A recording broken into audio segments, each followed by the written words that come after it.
କରିନ୍ଥିଓଙ୍କ ପ୍ରତି ପ୍ରଥମ ପତ୍ର ପ୍ରଥମ କରିନ୍ଥିଓ 1 ଅଧ୍ୟାୟ। ପାଉଲ ଏହି ପତ୍ର ଲେଖିଛନ୍ତି, ମୁଁ ଖ୍ରୀଷ୍ଟ ଯୀଶୁଙ୍କର ଜଣେ ପ୍ରେରିତ ରୂପେ ଆହୁତ ହେଲି। ଏହା ପରମେଶ୍ୱରଙ୍କ ଇଚ୍ଛାରେ ସାଧିତ ହେଲା। ଆମ୍ଭର ଜଣେ ଭାଇ ସ୍ୱସ୍ତିନା ମଧ୍ୟ ନମସ୍କାର ଜଣାନ୍ତି। କରିନ୍ଥଠାରେ ଥିବା ପରମେଶ୍ୱରଙ୍କ ମଣ୍ଡଳୀ, ପୁଣି ଯେଉଁମାନେ ଖ୍ରୀଷ୍ଟ ଯୀଶୁଙ୍କଠାରେ ପବିତ୍ର କରାଯାଇଛନ୍ତି, ସେମାନଙ୍କ ନିକଟକୁ ଏହି ପତ୍ର ଲେଖାଯାଉଅଛି। ତୁମ୍ଭେମାନେ ଈଶ୍ୱରଙ୍କ ପବିତ୍ର ଲୋକ ହେବା ନିମନ୍ତେ ଆହୁତ ହୋଇଅଛ। ଆମ୍ଭମାନଙ୍କ ପ୍ରଭୁ ଯୀଶୁ ଖ୍ରୀଷ୍ଟଙ୍କ ନାମରେ ସର୍ବତ୍ର ଯେଉଁମାନେ ବିଶ୍ୱାସ କରନ୍ତି, ଏପରି ସବୁ ଖ୍ରୀଷ୍ଟ ବିଶ୍ୱାସୀଙ୍କ ସହିତ ତୁମ୍ଭେମାନେ ଆହୁତ ହୋଇଅଛ। ଆମ୍ଭର ପିତା ପରମେଶ୍ୱର ଓ ପ୍ରଭୁ ଯୀଶୁ ଖ୍ରୀଷ୍ଟଙ୍କ ଅନୁଗ୍ରହ ଓ ଶାନ୍ତି ତୁମ୍ଭମାନଙ୍କ ଉପରେ ବର୍ତ୍ତୁ। ପାଉଲ ପରମେଶ୍ୱରଙ୍କୁ ଧନ୍ୟବାଦ ଦେଲେ। ଖ୍ରୀଷ୍ଟ ଯୀଶୁଙ୍କ ମାଧ୍ୟମରେ ପରମେଶ୍ୱର ତୁମ୍ଭମାନଙ୍କୁ ଯେଉଁ ଅନୁଗ୍ରହ ପ୍ରଦାନ କରିଛନ୍ତି, ସେଥିପାଇଁ ମୁଁ ତୁମ୍ଭମାନଙ୍କ ସକାଶେ ସର୍ବଦା ପରମେଶ୍ୱରଙ୍କୁ ଧନ୍ୟବାଦ ଜଣାଉଛି। ଖ୍ରୀଷ୍ଟ ଯୀଶୁଙ୍କଠାରେ ତୁମ୍ଭେମାନେ ସମସ୍ତ ବିଷୟରେ ଆଶୀର୍ବାଦ ପାଇଅଛ। ତୁମ୍ଭେମାନେ ସମସ୍ତ କଥା ଓ ସମସ୍ତ ଜ୍ଞାନରେ ଖ୍ରୀଷ୍ଟ ଯୀଶୁଙ୍କ ଆଶୀର୍ବାଦରେ ପୂର୍ଣ୍ଣତା ଲାଭ କରିଛ। ଖ୍ରୀଷ୍ଟଙ୍କ ବିଷୟକ ସତ୍ୟ ତୁମ୍ଭଠାରେ ପ୍ରମାଣିତ ହୋଇଛି। ଅତଏବ ଯେତେବେଳେ ତୁମ୍ଭେମାନେ ଆମ୍ଭ ପ୍ରଭୁ ଯୀଶୁ ଖ୍ରୀଷ୍ଟଙ୍କର ଆସିବା ପାଇଁ ଅପେକ୍ଷା କରୁଛ, ସେତେବେଳେ ତୁମ୍ଭେମାନେ ତାହାଙ୍କଠାରୁ ସମସ୍ତ ଆତ୍ମିକ ଦାନ ପାଉଛ। ସେ ଶେଷ ପର୍ଯ୍ୟନ୍ତ ତୁମ୍ଭମାନଙ୍କୁ ଦୃଢ଼ କରି ରଖିବେ ଏବଂ ଆମ୍ଭ ପ୍ରଭୁ ଯୀଶୁ ଖ୍ରୀଷ୍ଟଙ୍କ ଆସିବା ଦିନ ତୁମ୍ଭେମାନେ ନିର୍ଦ୍ଦୋଷ ଦେଖାଯିବ। ପରମେଶ୍ୱର ବିଶ୍ୱସ୍ତ ଅଟନ୍ତି। ତାହାଙ୍କ ପୁତ୍ର ଆମ୍ଭର ପ୍ରଭୁ ଯୀଶୁ ଖ୍ରୀଷ୍ଟଙ୍କ ସହିତ ଜୀବନରେ ସହଭାଗୀ ହେବା ପାଇଁ ସେ ତୁମ୍ଭମାନଙ୍କୁ ବାଛିଛନ୍ତି। ହେ ଭାଇ ଓ ଭଉଣୀମାନେ, ଆମ୍ଭମାନଙ୍କ ପ୍ରଭୁ ଯୀଶୁ ଖ୍ରୀଷ୍ଟଙ୍କ ନାମରେ ମୁଁ ନିବେଦନ କରେ ଯେ ତୁମେମାନେ ପରସ୍ପର ସହିତ ଏକମତ ହୁଅ। ଏହାଦ୍ୱାରା ତୁମ୍ଭମାନଙ୍କ ଭିତରେ କୌଣସି ବିଭାଜନ ହେବ ନାହିଁ। ତୁମ୍ଭମାନଙ୍କର ଚିନ୍ତାଧାରା ଓ ଲକ୍ଷ୍ୟ ସମାନ ହେବା ଦ୍ୱାରା ତୁମେମାନେ ସମ୍ପୂର୍ଣ୍ଣ ସଂଯୁକ୍ତ ହୁଅ। ହେ ଭାଇ ଓ ଭଉଣୀମାନେ, ଖ୍ଲୋଇଙ୍କ ପରିବାରର କେତେକ ଲୋକ ତୁମ୍ଭମାନଙ୍କ ବିଷୟରେ ମୋତେ କହିଛନ୍ତି ଯେ ତୁମ୍ଭମାନଙ୍କ ଭିତରେ ପରସ୍ପର ବାଦ ବିବାଦ ଅଛି। ମୁଁ ଏହା କହିବା ଅର୍ଥ, ତୁମ୍ଭମାନଙ୍କ ଭିତରୁ ଜଣେ କୁହେ ମୁଁ ପାଉଲଙ୍କର ଅନୁଗାମୀ, ଆଉ ଜଣେ କୁହେ ମୁଁ ଆପୋଲୋଙ୍କର ଅନୁଗାମୀ, ଅନ୍ୟ ଜଣେ କୁହେ ମୁଁ କେଫାଙ୍କର ଅନୁଗାମୀ ଓ ଅନ୍ୟ ଜଣ କୁହେ ମୁଁ ଖ୍ରୀଷ୍ଟଙ୍କର ଅନୁଗାମୀ। ଖ୍ରୀଷ୍ଟଙ୍କୁ ଭାଗ ଭାଗ କରାଯାଇ ନପାରେ। ପାଉଲ କ'ଣ ତୁମ୍ଭମାନଙ୍କ ପାଇଁ କ୍ରୁଶ ଉପରେ ପ୍ରାଣତ୍ୟାଗ କରିଥିଲେ କି? ନା। ତୁମେମାନେ କ'ଣ ପାଉଲଙ୍କ ନାମରେ ବାପ୍ତିଜିତ ହୋଇଛ? ନା। ମୁଁ ଖ୍ରୀଷ୍ପ ଓ ଗାୟଙ୍କ ଛଡ଼ା ତୁମ୍ଭମାନଙ୍କ ମଧ୍ୟରୁ ଆଉ କାହାରିକୁ ବାପ୍ତିସ୍ମ ନ ଦେଇଥିବାରୁ ପରମେଶ୍ୱରଙ୍କୁ ଧନ୍ୟବାଦ ଦିଏ। ଏଥିଲାଗି ଧନ୍ୟବାଦ ଦେଉଛି ଯେ କେହି ହେଲେ ମୋ ନାମରେ ତୁମ୍ଭେମାନେ ବାପ୍ତିସ୍ମ ପାଇଅଛ ବୋଲି କହିପାରିବ ନାହିଁ। ମୁଁ ସ୍ତିଫାନଙ୍କ ପରିବାରକୁ ମଧ୍ୟ ବାପ୍ତିଜିତ କରିଛି, କିନ୍ତୁ ଆଉ କେଉଁମାନଙ୍କୁ ବାପ୍ତିଜିତ କରିଛି ତାହା ମନେ ପଡୁନାହିଁ। ଖ୍ରୀଷ୍ଟ ମୋତେ ଲୋକମାନଙ୍କୁ ଡୁବନ କରିବା ଦାୟିତ୍ୱ ଦେଇନଥିଲେ। ସେ ମୋତେ ସୁସମାଚାର ପ୍ରଚାର କରିବା ଦାୟିତ୍ୱ ଦେଇଥିଲେ। କୌଣସି ପ୍ରକାର ଜାଗତିକ ଜ୍ଞାନର ପୂର୍ଣ୍ଣତାରେ ପ୍ରଭୁଙ୍କ ବାକ୍ୟ ପ୍ରଚାର କରିବାକୁ ଖ୍ରୀଷ୍ଟ ମୋତେ ପଠାଇ ନଥିଲେ, ନଚେତ୍ ଯୀଶୁଖ୍ରୀଷ୍ଟଙ୍କ କ୍ରୁଶରେ ଥିବା ମହାଶକ୍ତି ବ୍ୟର୍ଥ ହୋଇଯିବ। ଯେଉଁମାନେ ନଷ୍ଟ ହୋଇଯାଇଛନ୍ତି, ସେମାନଙ୍କ ଲାଗି କ୍ରୁଶର ବାର୍ତ୍ତା ସମ୍ପୂର୍ଣ୍ଣ ମୂର୍ଖତା ଅଟେ। କିନ୍ତୁ ଆମ୍ଭେ ଯେଉଁମାନେ ଉଦ୍ଧାର ପାଇଛୁ, ଆମ୍ଭ ପ୍ରତି ଏହା ପରମେଶ୍ୱରଙ୍କ ଶକ୍ତି ସ୍ୱରୂପ। ଶାସ୍ତ୍ରରେ ଲେଖା ଅଛି, ମୁଁ ଜ୍ଞାନୀମାନଙ୍କର ଜ୍ଞାନକୁ ନଷ୍ଟ କରିଦେବି, ବୁଦ୍ଧିମାନ ଲୋକମାନଙ୍କର ବୁଦ୍ଧିକୁ ମୂଲ୍ୟହୀନ କରିବି। ଜ୍ଞାନୀ ଲୋକ କେଉଁଠାରେ ଅଛନ୍ତି? ବିଦ୍ୱାନ ଲୋକ କେଉଁଠାରେ ଅଛନ୍ତି? ବର୍ତ୍ତମାନ ଯୁଗର ଦାର୍ଶନିକ କେଉଁଠାରେ ଅଛନ୍ତି? ପରମେଶ୍ୱର ଜାଗତିକ ଜ୍ଞାନକୁ ମୂର୍ଖତା ବୋଲି ଦର୍ଶାଇଛନ୍ତି। ପରମେଶ୍ୱର ଆପଣା ଜ୍ଞାନରେ ଏହା ଚାହିଁଲେ ଯେ ଜଗତ କଦାପି ନିଜ ଜ୍ଞାନ ବଳରେ ପରମେଶ୍ୱରଙ୍କୁ ଜାଣିପାରିବ ନାହିଁ। ତେଣୁ ଯେଉଁ ସୁସମାଚାରକୁ ଜଗତ ମୂର୍ଖତା ବୋଲି କୁହେ, ସେହି ବାର୍ତ୍ତା ଯେଉଁମାନେ ବିଶ୍ୱାସ କରୁଛନ୍ତି, ତଦ୍ୱାରା ସେମାନଙ୍କୁ ଉଦ୍ଧାର କରିବାକୁ ଇଚ୍ଛା କଲେ। ଜିହୁଦୀୟମାନେ ପ୍ରମାଣ ପାଇଁ ଆଶ୍ଚର୍ଯ୍ୟ କର୍ମ ଦେଖିବାକୁ ଚାହାନ୍ତି ଓ ଗ୍ରୀକ ମାନେ ଜ୍ଞାନ ଚାହାନ୍ତି। କିନ୍ତୁ ଆମ୍ଭେ ପ୍ରଚାର କରୁଛୁ ଖ୍ରୀଷ୍ଟ କ୍ରୁଶରେ ମୃତ୍ୟୁବରଣ କଲେ। एकथा जिहुदी मानक लगी बाधाजनक और अण जिहुदी मानक लगी मूर्खता अटे।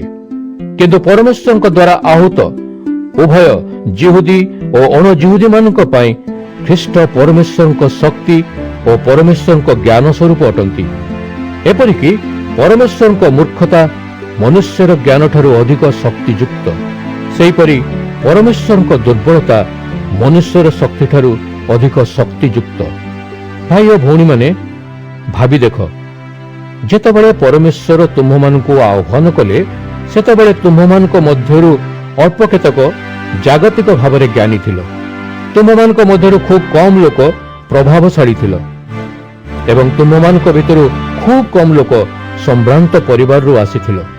किंतु परमेश्वर ज्ञानी मानकु लज्जा देवा निमंते जगतर मूर्ख विषय गुड़िक मनोनीत कले, जगतर बलवान मानकु लज्जा देवा निमंते जगतर दुर्बल विषय गुड़िक मनोनीत कले।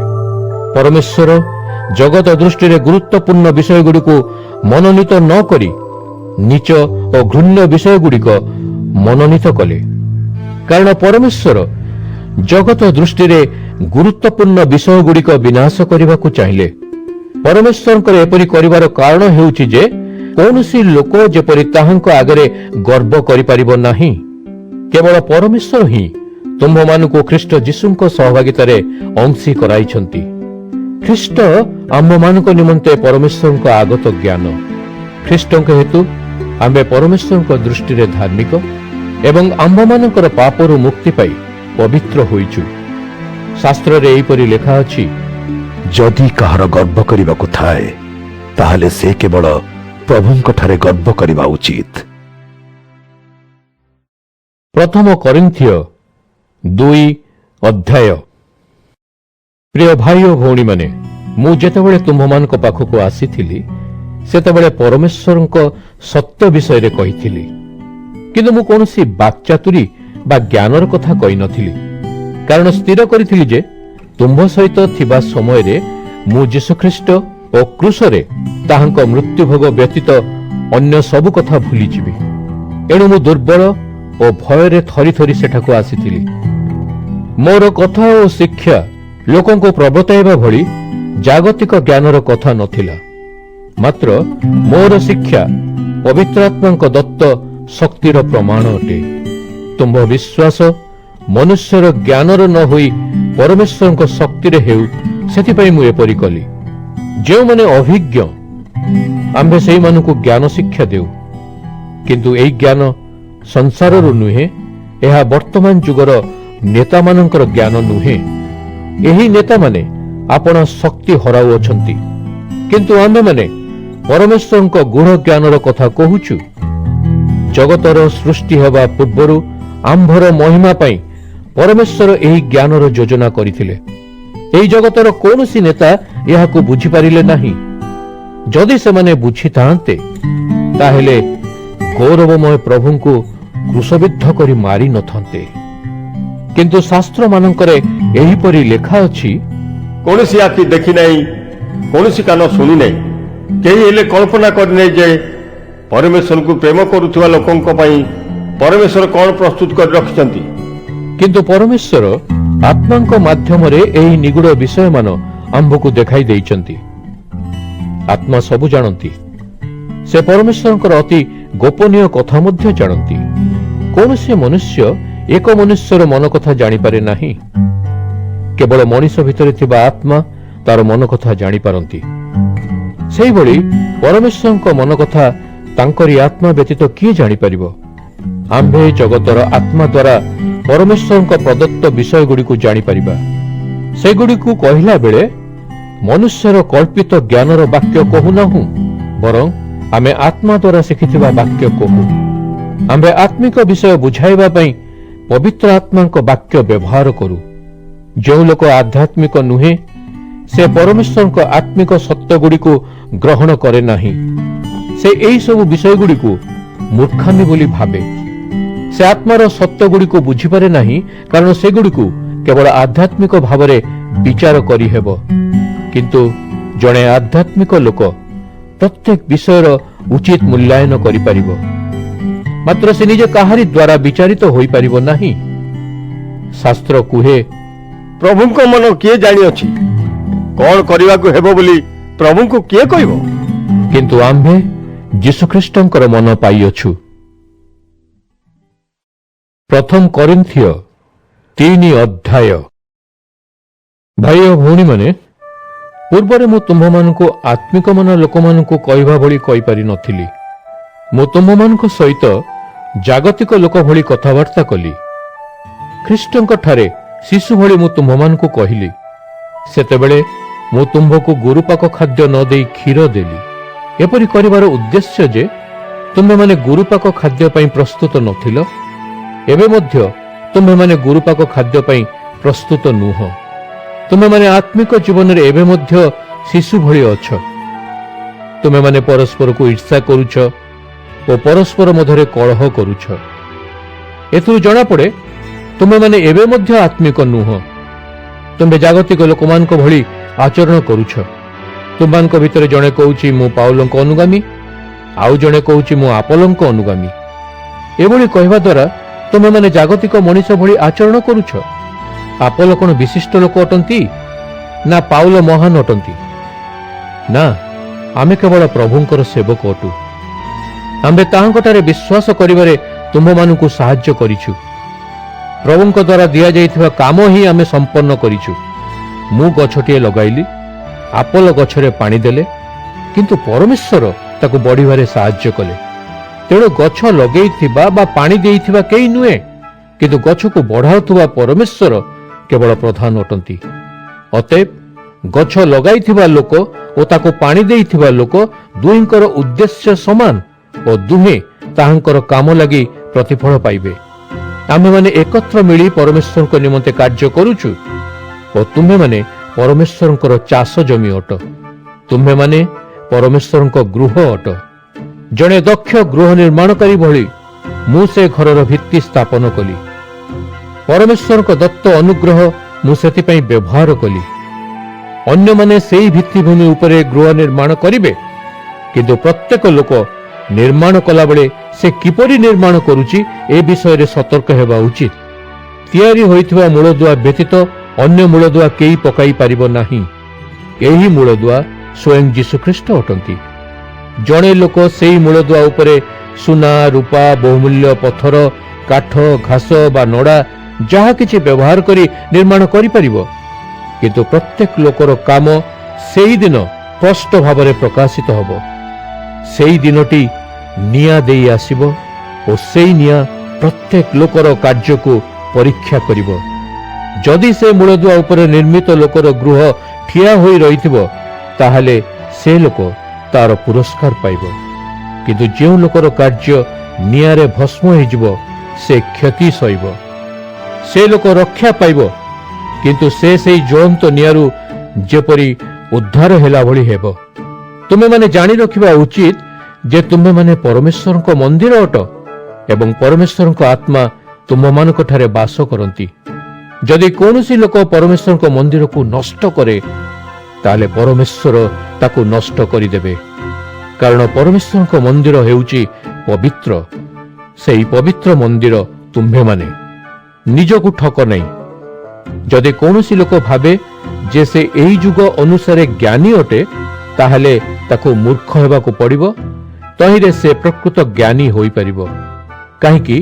କାରଣ ପରମେଶ୍ୱରଙ୍କ ଦୃଷ୍ଟିରେ ଜାଗତିକ ଜ୍ଞାନ ପ୍ରକୃତରେ ମୂର୍ଖତା ଅଟେ।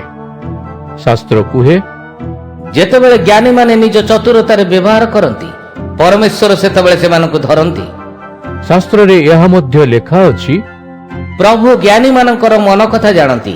ସେମାନଙ୍କ ସମସ୍ତ ଚିନ୍ତାଧାରା ଯେ ମୂଲ୍ୟହୀନ, ଏହା ମଧ୍ୟ ସେ ଜାଣନ୍ତି। ସେଥିପାଇଁ ମନୁଷ୍ୟମାନଙ୍କ ପାଇଁ ତୁମ୍ଭେମାନେ ଗର୍ବ କରିବା ଉଚିତ ନୁହେଁ, କାରଣ ସମସ୍ତ ବିଷୟ ତୁମ୍ଭମାନଙ୍କର।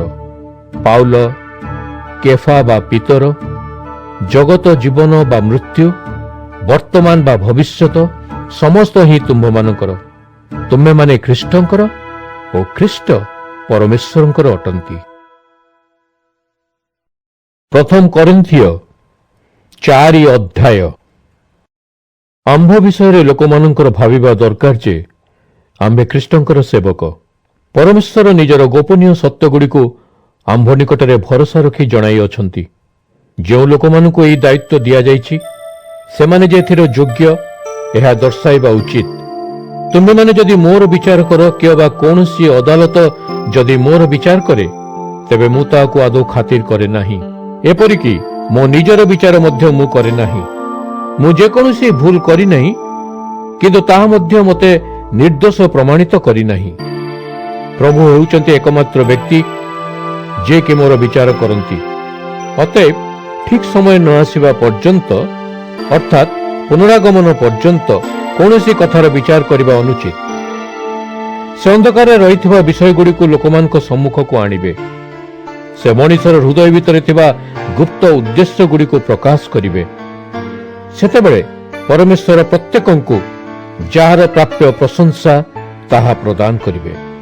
ଭାଇ ଓ ଭଉଣୀମାନେ, ଏ ସମସ୍ତ କହିଲା ବେଳେ ମୁଁ ଆପୋଲୋଙ୍କୁ ଓ ନିଜକୁ ଉଦାହରଣ ସ୍ୱରୂପ ବ୍ୟବହାର କରୁଛି, ଯେପରି ତୁମେମାନେ ଶାସ୍ତ୍ରାଂଶ ଶବ୍ଦଗୁଡ଼ିକର ଅର୍ଥ ଆମ୍ଭଠାରୁ ଜାଣିପାରିବ। ତେବେ ଶାସ୍ତ୍ରରେ ଯାହା ଲେଖାଯାଇଛି କେବଳ ତଇଁର ବାଧ୍ୟ ହୁଅ। ତାହେଲେ ତୁମେମାନେ ଜଣଙ୍କ ନିମନ୍ତେ ଗର୍ବ କରିବ ନାହିଁ ବା ଅନ୍ୟ ଜଣକୁ ଘୃଣା କରିବ ନାହିଁ। କିଏ କହୁଛି ଯେ ତୁମେମାନେ ଅନ୍ୟମାନଙ୍କ ତୁଳନାରେ ଭଲ? ଯାହା କିଛି ତୁମମାନଙ୍କ ପାଖରେ ଅଛି ତାହା ତୁମକୁ ଦିଆଯାଇଛି। ତେବେ ଯଦି ସମସ୍ତ ବିଷୟ ତୁମମାନଙ୍କ ପାଖରେ ଅଛି ତାହା ତୁମକୁ ଦିଆଯାଇଛି, ତେବେ ଯଦି ସମସ୍ତ ବିଷୟ ତୁମମାନଙ୍କୁ ଦିଆଯାଇଛି ତାହେଲେ ସେଗୁଡ଼ିକ ତୁମେମାନେ ନିଜ ଶକ୍ତି ଦ୍ୱାରା ପାଇଛ ବୋଲି ଗର୍ବ କରୁଛ।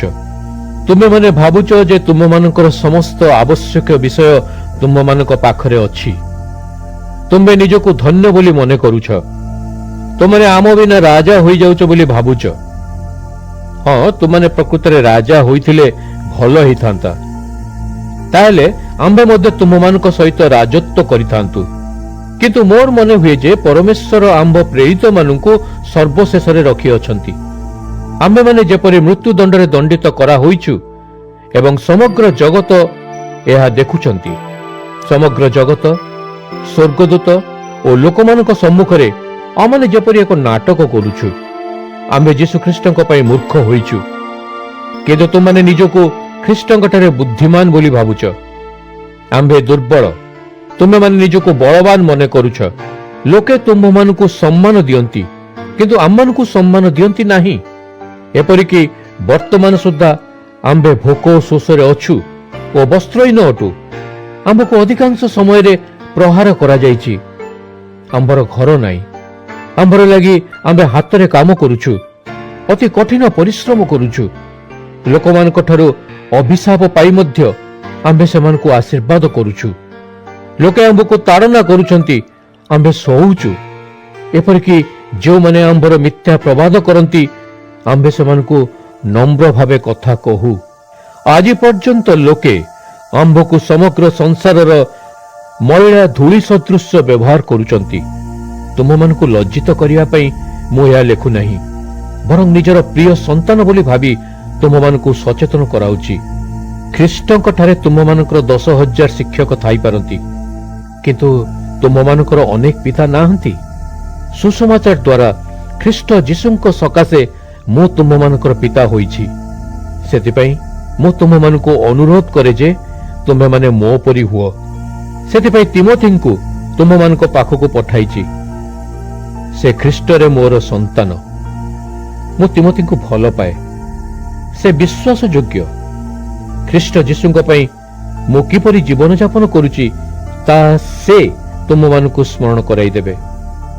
ମୁଁ ସବୁ ମଣ୍ଡଳୀରେ ସର୍ବତ୍ର ଏହି ଶିକ୍ଷା ପ୍ରଦାନ କରୁଛି।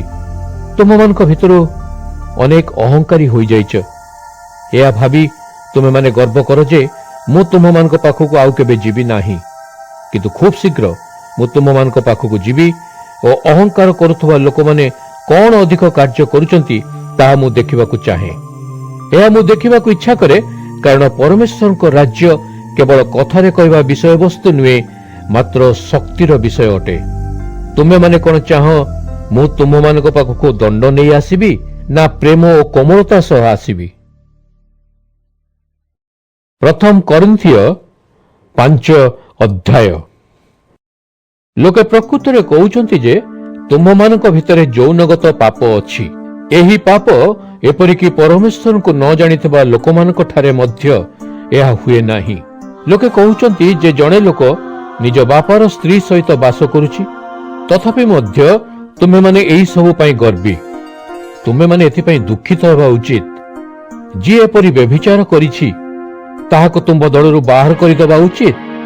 ମୁଁ ସ୍ୱ ଶରୀରରେ ତୁମ୍ଭମାନଙ୍କ ପାଖରେ ନାହିଁ, କିନ୍ତୁ ଆତ୍ମାରେ ତୁମ୍ଭମାନଙ୍କ ସହିତ ଅଛି। ଓ ଯେଉଁ ଲୋକ ଏହି ପାପକର୍ମ କରିଛି, ମୁଁ ତୁମ୍ଭ ସହିତ ଥିଲେ ତାହାର ଯେପରି ବିଚାର କରିଥାନ୍ତି ସେପରି ବିଚାର ମୁଁ କରିସାରିଛି। ଆମ୍ଭର ପ୍ରଭୁ ଯୀଶୁଙ୍କ ନାମରେ ତୁମେମାନେ ଏକତ୍ର ହୁଅ। ମୁଁ ଆତ୍ମିକ ଭାବରେ ତୁମ୍ଭମାନଙ୍କ ସହିତ ଉପସ୍ଥିତ ଥିବି ଓ ତୁମ୍ଭେମାନେ ପ୍ରଭୁ ଯୀଶୁଙ୍କ ଶକ୍ତିରେ ଏହି ଲୋକକୁ ଶୈତାନ ହସ୍ତରେ ସମର୍ପଣ କରିଦିଅ, ଯଦ୍ୱାରା ତାର ପାପର ଶରୀର ନଷ୍ଟ ହୋଇଯିବ। ତାହେଲେ ତାର ଆତ୍ମା ପ୍ରଭୁଙ୍କ ଦିନରେ ରକ୍ଷା ପାଇପାରିବ। ତୁମମାନଙ୍କ ଗର୍ବ ଓ ଅହଙ୍କାର ଭଲ ନୁହେଁ। ତୁମେମାନେ ଏହି ଉକ୍ତି ବିଷୟରେ ଜାଣିଛ ଯେ ଅଳ୍ପ ଟିକିଏ ଖମିର ସମସ୍ତ ଗୋଳା ମଇଦାକୁ ଫୁଲେଇ ଦିଏ। ତୁମେମାନେ ସମ୍ପୂର୍ଣ୍ଣ ଭାବେ ନୂତନ ଗୁଳା ହେବା ଲାଗି ତୁମମାନଙ୍କ ଭିତରେ ଥିବା ପୁରୁଣା ଖମିରକୁ ସମ୍ପୂର୍ଣ୍ଣ ଭାବେ ବାହାର କରିଦିଅ। ତୁମେମାନେ ସେହି ଖମିର ଶୂନ୍ୟ ନିସ୍ତାର ପର୍ବର ରୋଟି। ହଁ, ଖ୍ରୀଷ୍ଟ ଆମ୍ଭର ନିସ୍ତାର ପର୍ବ ସୂଚକ ମେଣ୍ଢା, ଯେ କି ଆମ୍ଭ ପାଇଁ ବଳି ହୋଇଯାଇଛନ୍ତି। ଅତଏବ ଆସ ଆମ୍ଭେମାନେ ନିସ୍ତାର ପର୍ବର ରୋଟିକୁ ଭୋଜନ କରିବା, କିନ୍ତୁ ସେହି ପୁରୁଣା ଖମିରଯୁକ୍ତ ରୋଟି ନୁହେଁ। ସେହି ପୁରୁଣା ଖମିର ପାପ ଓ ମନ୍ଦର ଖମିର। କିନ୍ତୁ ଆସ ସେହି ରୋଟି ଖାଇବା ଯେଉଁଥିରେ ଖମିର ମିଶା ହୋଇନଥାଏ। ଏହି ରୋଟି ଉତ୍ତମ ଓ ସତ୍ୟର ରୋଟି। ମୋର ପୂର୍ବ ପତ୍ରରେ ମୁଁ ଲେଖିଥିଲି ଯେ ତୁମେମାନେ ଯୌନଗତ ପାପ କରିଥିବା ଲୋକଙ୍କ ସହିତ ସମ୍ପର୍କ ରଖିବ ନାହିଁ। କିନ୍ତୁ ମୋର କହିବା ଅର୍ଥ ନଥିଲା ଯେ ଜଗତର ପାପୀମାନଙ୍କ ସହିତ ତୁମେମାନେ ସମ୍ପର୍କ କାଟିଦେବ। ଜଗତର ସେହି ଲୋକମାନେ ଯୌନଗତ ପାପ କରନ୍ତି ଯେଉଁମାନେ ସ୍ୱାର୍ଥପର, ସେମାନେ ମୂର୍ତ୍ତି ପୂଜକ। ଏମାନଙ୍କ ସହିତ ସମ୍ପର୍କ ନ ରଖିବା ଅର୍ଥ ହେବ ଏହି ସଂସାରରୁ ଆମ୍ଭକୁ ବାହାରି ଯିବାକୁ ପଡ଼ିବ। ମୋର ଲେଖିବାର ଅର୍ଥ ଥିଲା ଯେ ଯେଉଁ ଲୋକ ନିଜକୁ ଖ୍ରୀଷ୍ଟଙ୍କର ଭାଇ ବୋଲି ଘୋଷଣା କରି ଏବେ ମଧ୍ୟ ଯୌନଗତ ପାପ କରୁଛି, କିଏ ବା ସ୍ୱାର୍ଥ ମୂର୍ତ୍ତି ପୂଜକ, ଲୋକମାନଙ୍କୁ ମନ୍ଦ କଥା କୁହେ କିମ୍ବା ମଦୁଆ କି ଲୋକମାନଙ୍କୁ ଠକୁଛି, ସେହିଭଳି ଲୋକମାନଙ୍କ ସହିତ ସମ୍ପର୍କ ରଖିବ ନାହିଁ। ଏହିପରିକି ଏଭଳି ଲୋକ ସହିତ ବସି ଭୋଜନ ମଧ୍ୟ ଗ୍ରହଣ କର ନାହିଁ। ଯେଉଁମାନେ କୌଣସି ମଣ୍ଡଳୀର ସଭ୍ୟ ନୁହନ୍ତି ସେମାନଙ୍କ ବିଚାର କରିବା ଉଚିତ ନୁହେଁ। ପରମେଶ୍ୱର ସେମାନଙ୍କର ବିଚାର କରିବେ। କିନ୍ତୁ ଯେଉଁମାନେ ମଣ୍ଡଳୀର ସଭ୍ୟ ଅଟନ୍ତି ତୁମ୍ଭେ ସେମାନଙ୍କର ବିଚାର କର। ଶାସ୍ତ୍ର କୁହେ, ତୁମେମାନେ ନିଜ ଦଳରୁ ମନ୍ଦ ଲୋକକୁ ଅଲଗା କରିଦିଅ। ପ୍ରଥମ କରିନ୍ଥିୟ 6 ଅଧ୍ୟାୟ। ଯେତେବେଳେ ତୁମର ଅନ୍ୟ ଖ୍ରୀଷ୍ଟ ବିଶ୍ୱାସୀ ବିରୁଦ୍ଧରେ ଅଭିଯୋଗ ଥାଏ, ସେତେବେଳେ ତୁମେମାନେ କାହିଁକି ବିଚାରାଳୟର ବିଚାରପତି ନିକଟକୁ ଯାଅ? ପରମେଶ୍ୱରଙ୍କ ଦୃଷ୍ଟିରେ ସେମାନେ ଧାର୍ମିକ ନୁହନ୍ତି। ତେଣୁ ସୁବିଚାର ନିମନ୍ତେ ପରମେଶ୍ୱରଙ୍କ ଲୋକ ନିକଟକୁ ନ ଯାଇ ବିଜାତୀୟ ଲୋକଙ୍କ ପାଖକୁ ଯିବାକୁ ଲଜ୍ଜାବୋଧ ହୁଏ ନାହିଁ କି? ତୁମେମାନେ ଅବଶ୍ୟ ଜାଣିଛ ଯେ ପରମେଶ୍ୱରଙ୍କର ଲୋକମାନେ ଜଗତର ବିଚାର କରିବେ। ଅତଏବ ଯଦି ତୁମେମାନେ ଜଗତର ବିଚାର କରିବ, ତାହେଲେ ଏଇଭଳି ଛୋଟ ଛୋଟ କଥାଗୁଡ଼ିକର ବିଚାର କ'ଣ ତୁମେମାନେ କରିପାରିବ ନାହିଁ? ତୁମେମାନେ କ'ଣ ଜାଣ ନାହିଁ ଯେ ଭବିଷ୍ୟତରେ ଆମ୍ଭେ ସ୍ୱର୍ଗଦୂତମାନଙ୍କର ମଧ୍ୟ ବିଚାର କରିବା? ତାହେଲେ ନିଶ୍ଚିତରେ ତୁମେମାନେ ଏହି ଜାଗତିକ ବିଷୟଗୁଡ଼ିକର ବିଚାର କରିପାରିବ। ଅତଏବ ଯଦି ତୁମମାନଙ୍କ ଭିତରେ କିଛି ବିବାଦ ଅଛି, ତାହେଲେ ତୁମମାନେ କାହିଁକି ମଣ୍ଡଳୀ ବାହାରର ଲୋକଙ୍କ ନିକଟକୁ ସେଥିର ମୀମାଂସା ପାଇଁ ଯିବ? ଏହି ଲୋକମାନେ ମଣ୍ଡଳୀ ଦୃଷ୍ଟିରୁ ନଗଣ୍ୟ। ମୁଁ ତୁମ୍ଭକୁ ଲଜ୍ଜା ଦେବା ପାଇଁ ଏପରି କହୁଛି। ଖ୍ରୀଷ୍ଟ ବିଶ୍ୱାସୀ ଭାଇମାନଙ୍କର ମଧ୍ୟରେ ଥିବା ବିବାଦର ବିଚାର କରିବାକୁ ତୁମମାନଙ୍କ ଭିତରେ କ'ଣ ଜଣେ ହେଲେ ଜ୍ଞାନୀ ଲୋକ ନାହିଁ? କିନ୍ତୁ ଏବେ ଜଣେ ଭାଇ ଅନ୍ୟ ଭାଇ ବିରୁଦ୍ଧରେ ଅଦାଲତକୁ ଯାଉଛି ଓ ଅବିଶ୍ୱାସୀ ଲୋକଙ୍କୁ ବିବାଦ ସମାଧାନ ପାଇଁ ସୁଯୋଗ ଦେଉଛି। ତୁମମାନଙ୍କ ଭିତରେ ଥିବା ଆଇନଗତ ବିବାଦ ଗୁଡ଼ିକ ଦର୍ଶାଇ ଦିଏ ଯେ ତୁମେମାନେ ପରାଜିତ ହୋଇସାରିଛ। ତା ଅପେକ୍ଷା ଅନ୍ୟ କେହି ତୁମ୍ଭମାନଙ୍କୁ ଠକିଥିଲେ ବା ତୁମ୍ଭମାନଙ୍କ ପ୍ରତି ଅନ୍ୟାୟ କରିଥିଲେ ଭଲ ହୋଇଥାନ୍ତା। ତା ପରିବର୍ତ୍ତେ ତୁମେମାନେ ନିଜେ ନିଜ ପ୍ରତି ଅନ୍ୟାୟ କରୁଛ ଓ ଠକୁଛ। ଖ୍ରୀଷ୍ଟରେ ଥିବା ତୁମମାନଙ୍କ ଭାଇମାନଙ୍କ ପ୍ରତି ମଧ୍ୟ ଅନ୍ୟାୟ କରୁଛ। ଅଥବା ତୁମମାନେ କ'ଣ ଜାଣ ନାହିଁ ଯେ ଯେଉଁ ଲୋକମାନେ ମନ୍ଦ କର୍ମ କରନ୍ତି ସେମାନେ ପରମେଶ୍ୱରଙ୍କ ରାଜ୍ୟର ଉତ୍ତରାଧିକାରୀ ହେବେ ନାହିଁ?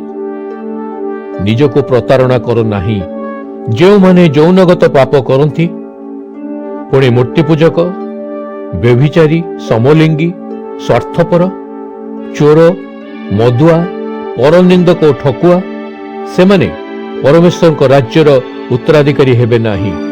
ପୂର୍ବରୁ ତୁମମାନଙ୍କ ଭିତରୁ କେତେକ ଏହିପରି ଥିଲ, କିନ୍ତୁ ଏବେ ତୁମମାନଙ୍କ ପାପ ଧୌତ ହୋଇଛି, ତୁମମାନଙ୍କୁ ପବିତ୍ର କରାଯାଇଛି, ତୁମମାନଙ୍କୁ ପ୍ରଭୁ ଯୀଶୁ ଖ୍ରୀଷ୍ଟଙ୍କ ନାମରେ ଓ ଆମ୍ଭ ପରମେଶ୍ୱରଙ୍କ ଆତ୍ମା ଦ୍ୱାରା ଧାର୍ମିକ କରାଯାଇଛି। ସମସ୍ତ ବିଷୟ ସାଧନ କରିବା ପାଇଁ ମୋତେ ଅନୁମତି ମିଳିଛି, କିନ୍ତୁ ପ୍ରତ୍ୟେକ ବିଷୟ ଭଲ ନୁହେଁ।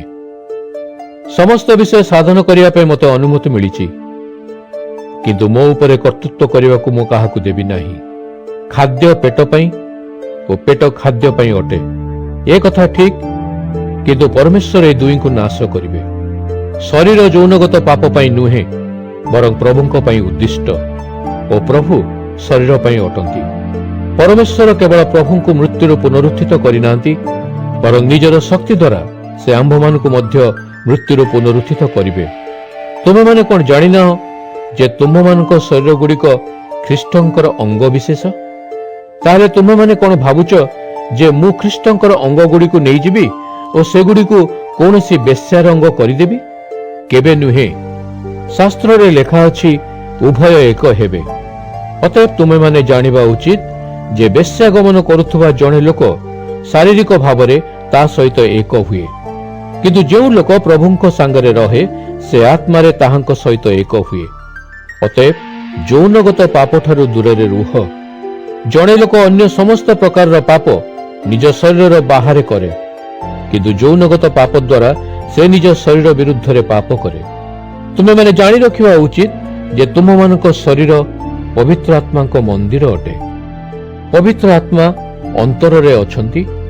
ପବିତ୍ର ଆତ୍ମାଙ୍କୁ ତୁମେମାନେ ପରମେଶ୍ୱରଙ୍କ ଠାରୁ ପାଇଛ। ତୁମେମାନେ ନିଜେ ନିଜର ନୁହଁ, କାରଣ ପରମେଶ୍ୱର ତୁମମାନଙ୍କୁ ମୂଲ୍ୟ ଦେଇ କିଣିଛନ୍ତି। ସେଥିପାଇଁ ନିଜ ଶରୀର ମାଧ୍ୟମରେ ପରମେଶ୍ୱରଙ୍କୁ ଗୌରବ ଦିଅ। ପ୍ରଥମ କରିନ୍ଥିୟ 7 ଅଧ୍ୟାୟ। ଏବେ ମୁଁ ତୁମେମାନେ ଲେଖିଥିବା ବିଷୟଗୁଡ଼ିକର ଉତ୍ତର ଦେଉଛି। ପୁରୁଷ ପକ୍ଷେ ବିବାହ ନ କରିବା ଭଲ, କିନ୍ତୁ ଯୌନଗତ ପାପ ବଡ଼ ବିପଦଜନକ। ଅତଏବ ପ୍ରତ୍ୟେକ ପୁରୁଷର ନିଜର ପତ୍ନୀ ଥିବା ଉଚିତ। ସେହିଭଳି ପ୍ରତ୍ୟେକ ସ୍ତ୍ରୀର ନିଜ ସ୍ୱାମୀ ଥିବା ଉଚିତ। ପତି ଆପଣାର ପତ୍ନୀକୁ ତାହାର ପ୍ରାପ୍ୟ ଦେବା ଉଚିତ। ପତ୍ନୀର ତା ନିଜ ଶରୀର ଉପରେ କୌଣସି ଅଧିକାର ନାହିଁ, ତାର ଶରୀର ଉପରେ ତା ସ୍ୱାମୀର ଅଧିକାର ଅଛି। ସେହିଭଳି ସ୍ୱାମୀର ତା ନିଜ ଶରୀର ଉପରେ କୌଣସି ଅଧିକାର ନାହିଁ, ତାର ଶରୀର ଉପରେ ତାର ସ୍ତ୍ରୀର ଅଧିକାର ଅଛି। ନିଜର ଅଧିକାରରୁ ପରସ୍ପରକୁ ବଞ୍ଚିତ କର ନାହିଁ, କିନ୍ତୁ ତୁମ୍ଭେ ଦୁହେଁ ପ୍ରାର୍ଥନାରେ ନିଜକୁ ଉତ୍ସର୍ଗ କରିବା ପାଇଁ ଏକମତ ହୋଇ ଅଳ୍ପ ସମୟ ପାଇଁ ପୃଥକ ହୁଅ। ତାପରେ ପୁନର୍ବାର ଏକାଠି ହୁଅ, ଯାହାଦ୍ୱାରା ଶୈତାନ ତୁମମାନଙ୍କ ଦୁର୍ବଳତାର ସୁଯୋଗ ନେଇ ତୁମମାନଙ୍କୁ ପ୍ରଲୋଭିତ କରିପାରିବ ନାହିଁ। ମୋର ଏହା ଆଦେଶ ନୁହେଁ, ବରଂ କିଛି ସମୟ ପାଇଁ ପୃଥକ ରହିବାକୁ ଅନୁମତି ଦେଉଛି। ମୁଁ ଇଚ୍ଛା କରେ ଯେ ସମସ୍ତେ ମୋ ଭଳି ରୁହନ୍ତୁ, କିନ୍ତୁ ପ୍ରତ୍ୟେକ ଲୋକକୁ ପରମେଶ୍ୱରଙ୍କ ଠାରୁ ଏକ ବିଶେଷ ଅନୁଗ୍ରହ ମିଳିଛି। ଯଦି ଜଣକର ଗୋଟିଏ ପ୍ରକାର ଅନୁଗ୍ରହ ଦାନ, ତାହେଲେ ଅନ୍ୟ ଜଣଙ୍କ ନିମନ୍ତେ ଅନ୍ୟ ପ୍ରକାରର ଅନୁଗ୍ରହ ଦାନ ଅଛି। ଏବେ ମୁଁ ଅବିବାହିତ ଓ ବିଧବାମାନଙ୍କୁ କହୁଛି ଯେ ଯଦି ସେମାନେ ମୋ ଭଳି ଏକାକୀ ରହିପାରିବେ ତାହେଲେ ଭଲ, କିନ୍ତୁ ଯଦି ସେମାନେ ନିଜ ଶରୀର ଉପରେ ନିୟନ୍ତ୍ରଣ ରଖିପାରିବେ ନାହିଁ, ତାହେଲେ ସେମାନେ ବିବାହ କରିବା ଉଚିତ। କାରଣ କାମ ବାସନାର ଅଗ୍ନିରେ ପୋଡ଼ି ହେବା ଅପେକ୍ଷା ବିବାହ କରିବା ଉତ୍ତମ। ଯେଉଁମାନେ ବିବାହିତ ସେମାନଙ୍କୁ ମୁଁ ଏହି ଆଦେଶ ଦେଉଛି। ଏହି ଆଦେଶ ମୋ ଠାରୁ ନୁହେଁ, ବରଂ ପ୍ରଭୁ ନିଜେ ଏହି ଆଦେଶ ଦିଅନ୍ତି ଯେ ପତ୍ନୀ ନିଜ ପତିକୁ କେବେ ହେଲେ ଛାଡ଼ିବା ଉଚିତ ନୁହେଁ। କିନ୍ତୁ ଯଦି ପତ୍ନୀ ନିଜ ପତିକୁ ଛାଡ଼େ, ତାହେଲେ ପୁନଃ ବିବାହ ନ କରି ରହିବା ଉଚିତ ବା ନିଜ ପତି ସହିତ ମିଶିଯିବା ଉଚିତ। ଠିକ୍ ସେହିପରି ପତି ମଧ୍ୟ ନିଜ ପତ୍ନୀକୁ ଛାଡ଼ପତ୍ର ଦେବା ଉଚିତ ନୁହେଁ। ମୁଁ ଅନ୍ୟ ସମସ୍ତ ଲୋକଙ୍କୁ ଏହା କହେ, ଯଦି କୌଣସି ଖ୍ରୀଷ୍ଟୀୟ ଭାଇଙ୍କର ଏପରି ପତ୍ନୀ ଅଛି ଓ ସେ ଖ୍ରୀଷ୍ଟ ବିଶ୍ୱାସିନୀ ନୁହେଁ, ମାତ୍ର ପତି ସହିତ ରହିବାକୁ ଇଚ୍ଛୁକ, ତାହେଲେ ପତି ତାକୁ ତ୍ୟାଗ କରିବା ଉଚିତ ନୁହେଁ। ଯଦି କୌଣସି ପତ୍ନୀର ପତି ଅଛି ଓ ସେ ଖ୍ରୀଷ୍ଟ ବିଶ୍ୱାସୀ ନୁହେଁ, କିନ୍ତୁ ସେ ପତ୍ନୀ ସହିତ ରହିବା ପାଇଁ ଇଚ୍ଛୁକ, ତାହେଲେ ପତ୍ନୀ ତାକୁ ଛାଡ଼ପତ୍ର ଦେବା ଅନୁଚିତ। ଖ୍ରୀଷ୍ଟଙ୍କଠାରେ ବିଶ୍ୱାସ ନ କରୁଥିବା ପତି ତାର ବିଶ୍ୱାସ କରୁଥିବା ପତ୍ନୀ ମାଧ୍ୟମରେ ପବିତ୍ର କରାଯାଇଅଛି। ସେହିଭଳି ବିଶ୍ୱାସ ନ କରୁଥିବା ପତ୍ନୀ ତା ବିଶ୍ୱାସ କରୁଥିବା ପତି ମାଧ୍ୟମରେ ପବିତ୍ର କରାଯାଇଅଛି। ଯଦି ଏହା ସତ୍ୟ ହୋଇନଥାନ୍ତା, ତାହେଲେ ତୁମ୍ଭମାନଙ୍କ ସନ୍ତାନମାନେ କଦାପି ସୂଚୀ ହୋଇନଥାନ୍ତେ, କିନ୍ତୁ ସେମାନେ ଏବେ ପବିତ୍ର ଅଟନ୍ତି। ତଥାପି ଯଦି ଜଣେ ଅବିଶ୍ୱାସୀ ଜଣେ ବିଶ୍ୱାସୀ ଠାରୁ ଅଲଗା ହେବାକୁ ଇଚ୍ଛା କରେ, ତାହେଲେ ସେ ଅଲଗା ହୋଇପାରେ। ଯେତେବେଳେ ଏପରି ଘଟିବ, ଖ୍ରୀଷ୍ଟୀୟ ଭାଇ ଓ ଭଉଣୀ ବିବାହ ବନ୍ଧନରୁ ମୁକ୍ତ ହେବେ। ପରମେଶ୍ୱର ତୁମ୍ଭମାନଙ୍କୁ ଶାନ୍ତିରେ ରହିବାକୁ ଆହ୍ୱାନ ଦେଇଛନ୍ତି। ପତ୍ନୀଗଣ, ହୁଏତ ତୁମ୍ଭେମାନେ ନିଜର ରକ୍ଷା କରିପାରିବ। ପତିଗଣ, ହୁଏତ ତୁମ୍ଭେମାନେ ନିଜ ନିଜର ପତ୍ନୀକୁ ରକ୍ଷା କରିପାରିବ। ଭବିଷ୍ୟତରେ କ'ଣ ଘଟିବ, ଏହା ତୁମ୍ଭେମାନେ ଏବେ ଜାଣିନାହଁ। ପ୍ରଭୁ ତୁମ୍ଭକୁ ଆହ୍ୱାନ କଲାବେଳେ ଯେଉଁ ପ୍ରକାର ଜୀବନଯାପନ କରିବା ପାଇଁ ଚାଳନା ଦେଇଛନ୍ତି, ପ୍ରତ୍ୟେକ ଲୋକ ସେହିଭଳି ଜୀବନଯାପନ କରିବା ଉଚିତ। ମୁଁ ସମସ୍ତ ମଣ୍ଡଳୀକୁ ଏହି ନିର୍ଦ୍ଦେଶ ଦିଏ। ପରମେଶ୍ୱରଙ୍କ ଆହ୍ୱାନ ପାଇବା ପୂର୍ବରୁ ଯଦି କାହାର ସୁନ୍ନତ ହୋଇଯାଇଛି, ସେ ତାହା ପରିବର୍ତ୍ତନ କରିବା ଉଚିତ ନୁହେଁ। ଯଦି ଜଣେ ଆହ୍ୱାନ ପାଇବା ବେଳେ ସୁନ୍ନତ ହୋଇନାହିଁ, ତାର ମଧ୍ୟ ସୁନ୍ନତ ହେବା ଉଚିତ ନୁହେଁ। ଜଣେ ସୁନ୍ନତ ହୋଇଛି ବା ନାହିଁ, ତାହା ବଡ଼ ବିଷୟ ନୁହେଁ, ମାତ୍ର ପରମେଶ୍ୱରଙ୍କର ଆତ୍ମାଙ୍କୁ ମାନିବା ବଡ଼ ବିଷୟ। ପରମେଶ୍ୱର ଆହ୍ୱାନ କଲାବେଳେ ଯେ ଯେଉଁ ଅବସ୍ଥାରେ ଥିଲା, ସେ ସେଭଳି ଥାଉ। ଯଦି ପରମେଶ୍ୱର ତୁମ୍ଭମାନଙ୍କୁ କ୍ରୀତଦାସ ଥିବା ଅବସ୍ଥାରେ ଡାକିଛନ୍ତି, ସେଥିପାଇଁ ଦୁଃଖ କର ନାହିଁ। କିନ୍ତୁ ଯଦି ତୁମେମାନେ ସ୍ୱାଧୀନ ହୋଇପାର, ତାହେଲେ ସେହି ସୁଯୋଗର ବ୍ୟବହାର କର। କାରଣ ଯେଉଁ ଲୋକକୁ ପ୍ରଭୁ ଆହ୍ୱାନ କଲାବେଳେ କ୍ରୀତଦାସ ଥିଲା, ଏବେ ସେ ପ୍ରଭୁଙ୍କଠାରେ ସ୍ୱାଧୀନ ଲୋକ। ସେହି ପ୍ରକାର ସ୍ୱାଧୀନ ଲୋକ ଥିଲାବେଳେ ପ୍ରଭୁ ଯାହାକୁ ଆହ୍ୱାନ କଲେ, ସେ ଏବେ ପ୍ରଭୁଙ୍କର କ୍ରୀତଦାସ ଅଟେ। ପରମେଶ୍ୱର ମୂଲ୍ୟ ଦେଇ ତୁମ୍ଭମାନଙ୍କୁ କିଣିଛନ୍ତି। ତେଣୁ ମନୁଷ୍ୟମାନଙ୍କ କ୍ରୀତଦାସ ହୁଅ ନାହିଁ, ଅତଏବ ମଣିଷମାନଙ୍କର ଦାସ ହୁଅ ନାହିଁ। ଭାଇ ଓ ଭଉଣୀମାନେ, ଆହ୍ୱାନ ହେଲାବେଳେ ଯିଏ ଯେଉଁ ଅବସ୍ଥାରେ ଥିଲା, ପରମେଶ୍ୱରଙ୍କ ସହ ନୂତନ ଜୀବନ ଲାଭ କରି ସେ ସେହିପରି କାର୍ଯ୍ୟ କରୁ। ଏବେ ମୁଁ ଅବିବାହିତ ଲୋକମାନଙ୍କ ବିଷୟରେ କହୁଛି। ଏ ବିଷୟରେ ପ୍ରଭୁଙ୍କଠାରୁ ମୋତେ କୌଣସି ଆଦେଶ ମିଳିନାହିଁ, କିନ୍ତୁ ପ୍ରଭୁ ମୋ ପ୍ରତି ଦୟା ଦେଖାଇଥିବାରୁ ଓ ମୁଁ ବିଶ୍ୱାସଭାଜନ ହୋଇଥିବାରୁ ମୁଁ ମୋର ମତାମତ ଦେଉଛି। ଏହା ସଙ୍କଟର ସମୟ, ଅତଏବ ମୋ ମତରେ ତୁମ୍ଭେ ଯେପରି ଅଛ ସେହିପରି ରହିବା ଉତ୍ତମ। ଯଦି ତୁମ୍ଭେମାନେ ବିବାହିତ, ତେବେ ପତ୍ନୀଠାରୁ ମୁକ୍ତ ହେବାକୁ ଚେଷ୍ଟା କର ନାହିଁ। କିନ୍ତୁ ଯଦି ତୁମ୍ଭମାନଙ୍କର ବିବାହ ହୋଇନାହିଁ, ତେବେ ପତ୍ନୀଟିଏ ଖୋଜିବା ପାଇଁ ଚେଷ୍ଟା କର ନାହିଁ।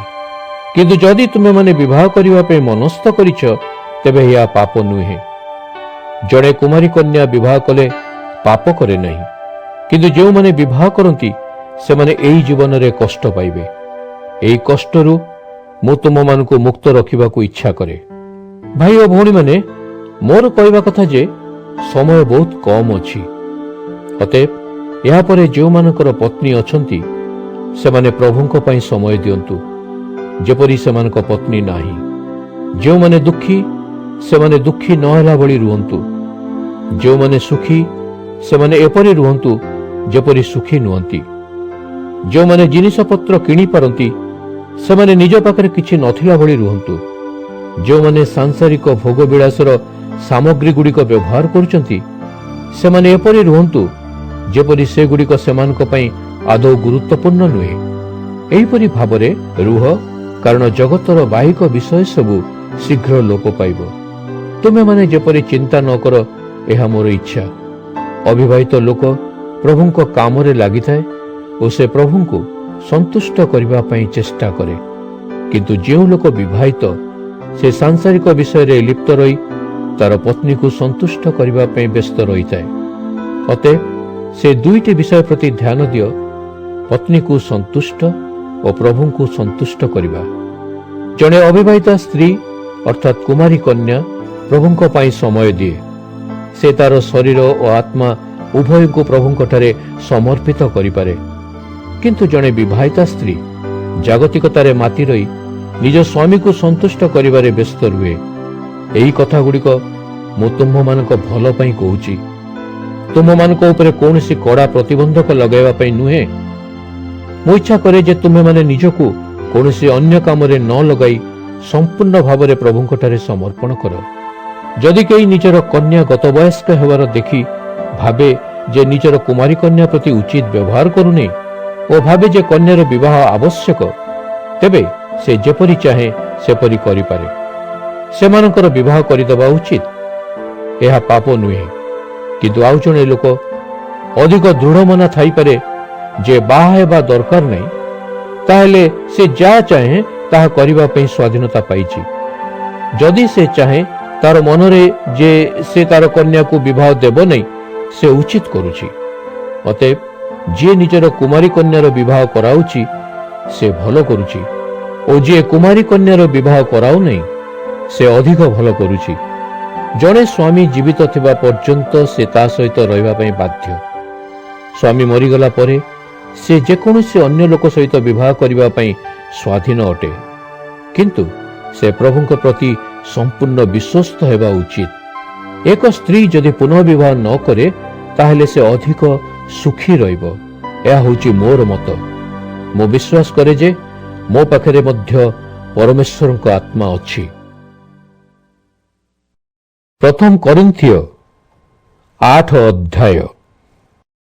ଏବେ ମୁଁ ମୂର୍ତ୍ତିଗୁଡ଼ିକ ଠାରେ ଉତ୍ସର୍ଗୀକୃତ ମାଂସ ବିଷୟରେ କହିବି।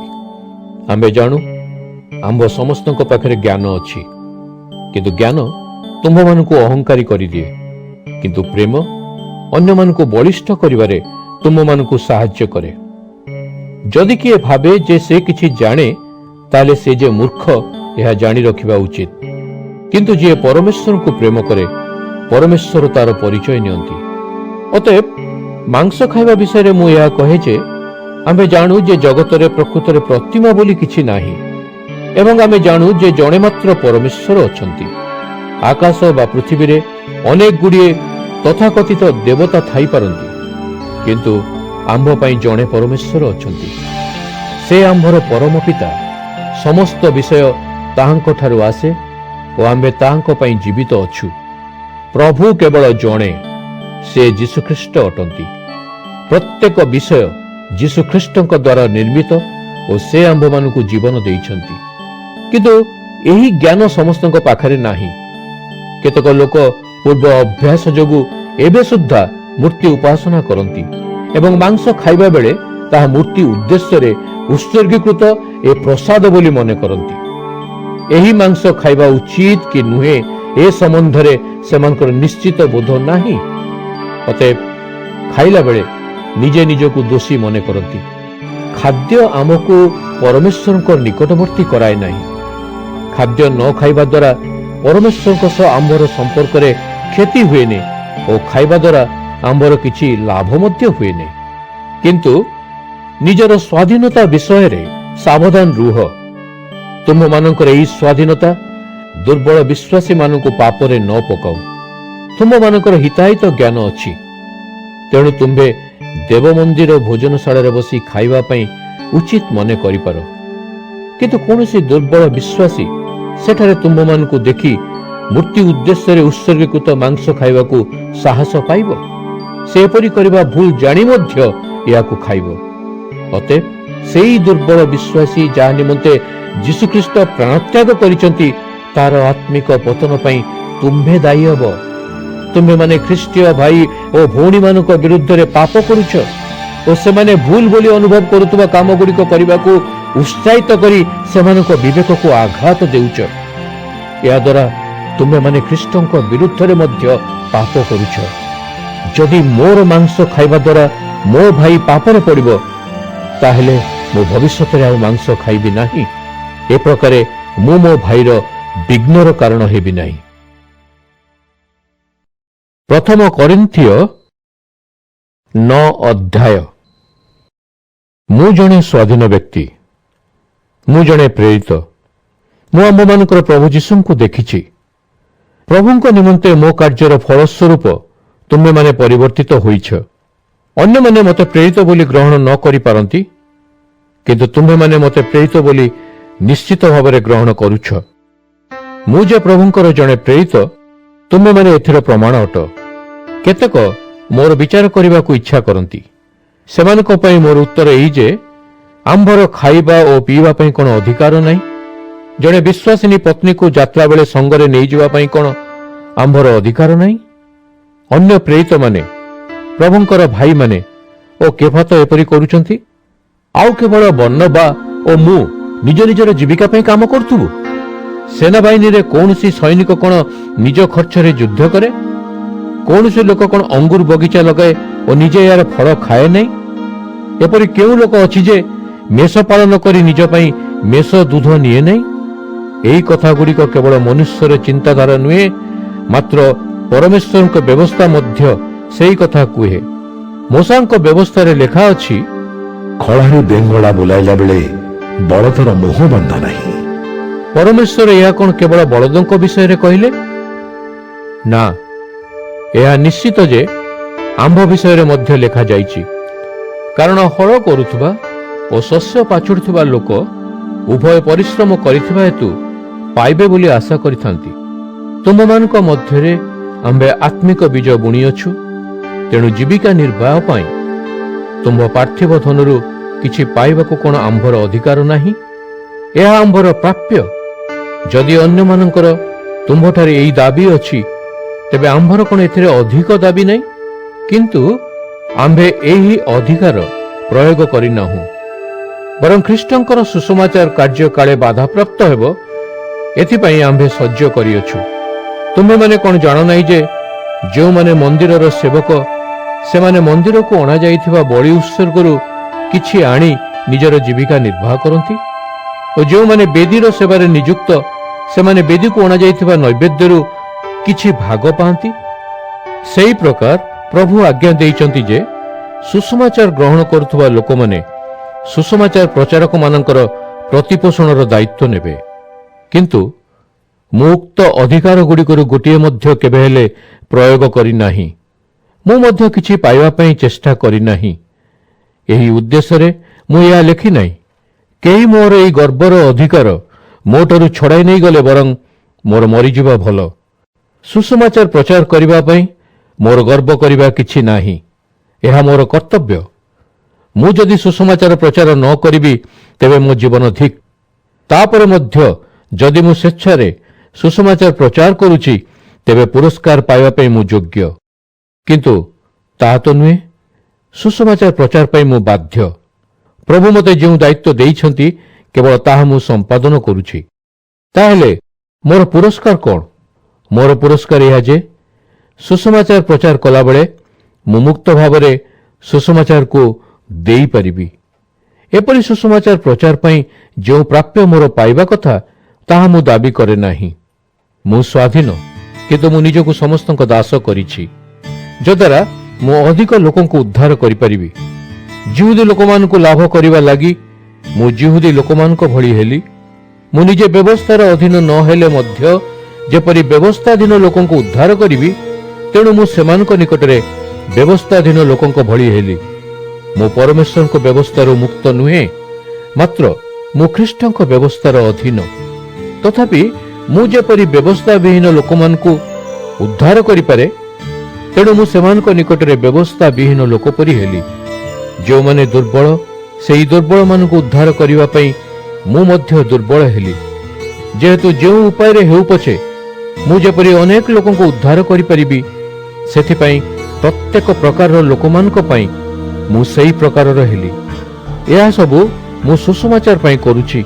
ସୁସମାଚାର ଆଶୀର୍ବାଦରେ ମୋର ମଧ୍ୟ କିଛି ଅଂଶ ରହିବ। ତୁମେମାନେ ଜାଣ ଯେ ଦୌଡ଼ ପ୍ରତିଯୋଗିତାରେ ସମସ୍ତେ ଦୌଡ଼ନ୍ତି, କିନ୍ତୁ ତାଙ୍କ ଭିତରୁ ମାତ୍ର ଜଣକୁ ପୁରସ୍କାର ମିଳେ। ତୁମେମାନେ ଯେପରି ଜିତିବ ସେ ପ୍ରକାର ଦୌଡ଼। ଖେଳରେ ପ୍ରତ୍ୟେକ ପ୍ରତିଯୋଗୀକୁ କଠୋର ପ୍ରଶିକ୍ଷଣ ନେବାକୁ ହୁଏ। ସେମାନେ ମୁକୁଟ ପାଇବା ପାଇଁ ଏହା କରନ୍ତି। ଏହି ମୁକୁଟ ଏକ ଜାଗତିକ ଓ କ୍ଷଣକାଳସ୍ଥାୟୀ ବିଷୟ, କିନ୍ତୁ ଆମ୍ଭେ ଅକ୍ଷୟ ମୁକୁଟ ପାଇବା ପାଇଁ ଏପରି କରୁ। ସେଥିପାଇଁ ମୁଁ ଏକ ଲକ୍ଷ୍ୟରେ ଲକ୍ଷ୍ୟସ୍ଥଳକୁ ଦୌଡ଼ୁଅଛି। ମୁଁ ମୁଷ୍ଟି ଯୁଦ୍ଧ କଲାପରି ଯୁଦ୍ଧ କରୁଛି, ବାୟୁ ସଙ୍ଗେ ଯୁଦ୍ଧ କରୁନାହିଁ। ମୁଁ ମୋର ନିଜ ଶରୀରକୁ ଆଘାତ କରୁଛି। ମୁଁ ଏହାକୁ ମୋର କ୍ରୀତଦାସ କରୁଛି। ମୁଁ ଏହା କରୁଛି ଯେପରି ମୁଁ ସୁସମାଚାର ପ୍ରଚାର କରିବା ପରେ ନିଜେ ଯେପରି ପରମେଶ୍ୱରଙ୍କ ଦ୍ୱାରା ଅଗ୍ରାହ୍ୟ ନ ହୁଏ। ଅନ୍ୟ ଲୋକମାନଙ୍କୁ ଉପଦେଶ ଦେଲା ପରେ ଯେପରି ମୁଁ ପରମେଶ୍ୱରଙ୍କ ଦ୍ୱାରା ଅଗ୍ରାହ୍ୟ ନ ହୁଏ, ସେଥିପାଇଁ ମୁଁ ମୋ ଶରୀରକୁ ବଶରେ ରଖୁଅଛି। ପ୍ରଥମ କରିନ୍ଥିୟ 10 ଅଧ୍ୟାୟ। ଭାଇ ଓ ଭଉଣୀମାନେ, ମୁଁ ଇଚ୍ଛା କରେ ଯେ ଆମ୍ଭର ପିତୃପୁରୁଷମାନଙ୍କ ପ୍ରତି କଣ ହେଲା ତାହା ତୁମେମାନେ ଜାଣି ରଖ। ପରମେଶ୍ୱର ସେମାନଙ୍କୁ ମେଘସ୍ତମ୍ଭ ଦ୍ୱାରା ସୁଫସାଗରକୁ ପାର କରାଇଥିଲେ। ସେମାନେ ମେଘ ଓ ସମୁଦ୍ରରେ ମୂଷାଙ୍କ ଅନୁଗାମୀ ଭାବେ ଡୁବିତ ହୋଇଥିଲେ। ସେମାନେ ଏକମାତ୍ର ଆଧ୍ୟାତ୍ମିକ ଶୈଳ ସଦୃଶ ଖ୍ରୀଷ୍ଟଙ୍କଠାରୁ ସମାନ ଆତ୍ମିକ ଭୋଜନ କରିଥିଲେ ଓ ସମସ୍ତେ ସମାନ ଆତ୍ମିକ ପାନୀୟରୁ ପାନ କରିଥିଲେ। ସେମାନେ ସେହି ଆତ୍ମିକ ପଥରରୁ ବାହାରିବା ପାଣି ପିଇଥିଲେ। ସେହି ପଥର ଖ୍ରୀଷ୍ଟ ଥିଲେ। କିନ୍ତୁ ସେମାନଙ୍କ ଭିତରୁ ଅଧିକଙ୍କ ଉପରେ ପରମେଶ୍ୱର ପ୍ରସନ୍ନ ନଥିଲେ। ସେଥିପାଇଁ ସେମାନେ ମରୁପ୍ରାନ୍ତରରେ ମରିଗଲେ। ଏହି ଘଟଣାଗୁଡ଼ିକ ଆମ୍ଭ ପାଇଁ ଦୃଷ୍ଟାନ୍ତ ସ୍ୱରୂପ ଅଛି। ଅତଏବ ଆମ୍ଭେ ସେମାନଙ୍କ ଭଳି ମନ୍ଦ କାର୍ଯ୍ୟ କରିବା ପାଇଁ ଇଚ୍ଛା କରିବା ନାହିଁ। ସେମାନଙ୍କ ଭିତରେ କେତେକଙ୍କ ଭଳି ମୂର୍ତ୍ତି ପୂଜା କର ନାହିଁ। ଶାସ୍ତ୍ର କୁହେ, ଲୋକେ ଖାଇବା ଓ ପିଇବା ପାଇଁ ବସିଲେ ଓ ନାଚିବା ପାଇଁ ଉଠିଲେ। ସେମାନଙ୍କ ଭିତରୁ ଯେପରି କେତେକ ଯୌନଗତ ପାପ କଲେ, ଆମେ ସେଭଳି କେବେ କରିବା ନାହିଁ। ସେମାନେ ପାପ କରିଥିବା ହେତୁରୁ ସେମାନଙ୍କ ଭିତରୁ 23,000 ଲୋକ ଗୋଟିଏ ଦିନରେ ମରିଗଲେ। ସେମାନଙ୍କ ଭଳି ଆମ୍ଭେ ଖ୍ରୀଷ୍ଟଙ୍କୁ ପରୀକ୍ଷା କରିବା ଉଚିତ ନୁହେଁ। ପ୍ରଭୁଙ୍କୁ ପରୀକ୍ଷା କରିଥିବାରୁ ସେମାନେ ସାପ କାମୁଡ଼ାରେ ମଲେ। ସେମାନଙ୍କ ଭିତରୁ କେତେକଙ୍କ ଭଳି ଆପତ୍ତି ଅଭିଯୋଗ କରିବା ଉଚିତ ନୁହେଁ। ଏହି ଅଭିଯୋଗକାରୀମାନେ ବିନାଶକାରୀଙ୍କ ହାତରେ ମଲେ। ସେମାନଙ୍କ ପ୍ରତି ଯାହା ଘଟିଲା ତାହା ଆମ୍ଭ ପାଇଁ ଉଦାହରଣ ସ୍ୱରୂପ। ସମସ୍ତ ପ୍ରାଚୀନ ଇତିହାସରେ ଅନ୍ତିମ ସମୟରେ ଆମ୍ଭେ ଜୀବନ ଧାରଣ କରୁଛୁ। ଏହା ଆମ୍ଭମାନଙ୍କୁ ଚେତନା ଦେବା ଉଦ୍ଦେଶ୍ୟରେ ଲେଖାଯାଇଛି।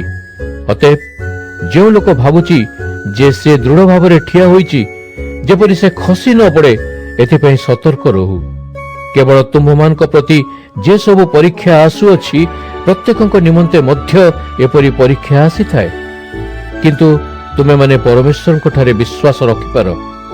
ସେ କେବେ ହେଲେ ତୁମମାନଙ୍କୁ ଅସହ୍ୟ ପରୀକ୍ଷାରେ ପଡ଼ିବାକୁ ଦେବେ ନାହିଁ। କିନ୍ତୁ ଯେତେବେଳେ ତୁମ୍ଭେମାନେ ପ୍ରଲୋଭନର ସମ୍ମୁଖୀନ ହେବ, ସେତେବେଳେ ପରମେଶ୍ୱର ତୁମ୍ଭମାନଙ୍କୁ ରକ୍ଷା ପାଇବାର ବାଟ ମଧ୍ୟ ଦେଖାଇଦେବେ। ତାହେଲେ ତୁମ୍ଭେମାନେ ସମସ୍ତ କିଛି ସହିପାରିବ। ମୋର ପ୍ରିୟ ବନ୍ଧୁଗଣ, ଶେଷରେ ମୁଁ କହୁଛି ଯେ ମୂର୍ତ୍ତି ପୂଜାରୁ ଦୂରରେ ରୁହ। ତୁମେମାନେ ବୁଦ୍ଧିମାନ, ତେଣୁ ମୁଁ ଏହା କହୁଛି। ମୁଁ ଯାହା କହୁଛି ତୁମେମାନେ ନିଜେ ପରୀକ୍ଷା କରି ଦେଖ। ଯେଉଁ ଆଶୀର୍ବାଦର ପିଆଲା ପାଇଁ ଆମ୍ଭେ ଧନ୍ୟବାଦ ଅର୍ପଣ କରୁ, ତହିଁରେ ଆମ୍ଭେ ଖ୍ରୀଷ୍ଟଙ୍କ ରକ୍ତର ସହଭାଗୀ ହେଉନାହୁଁ କି?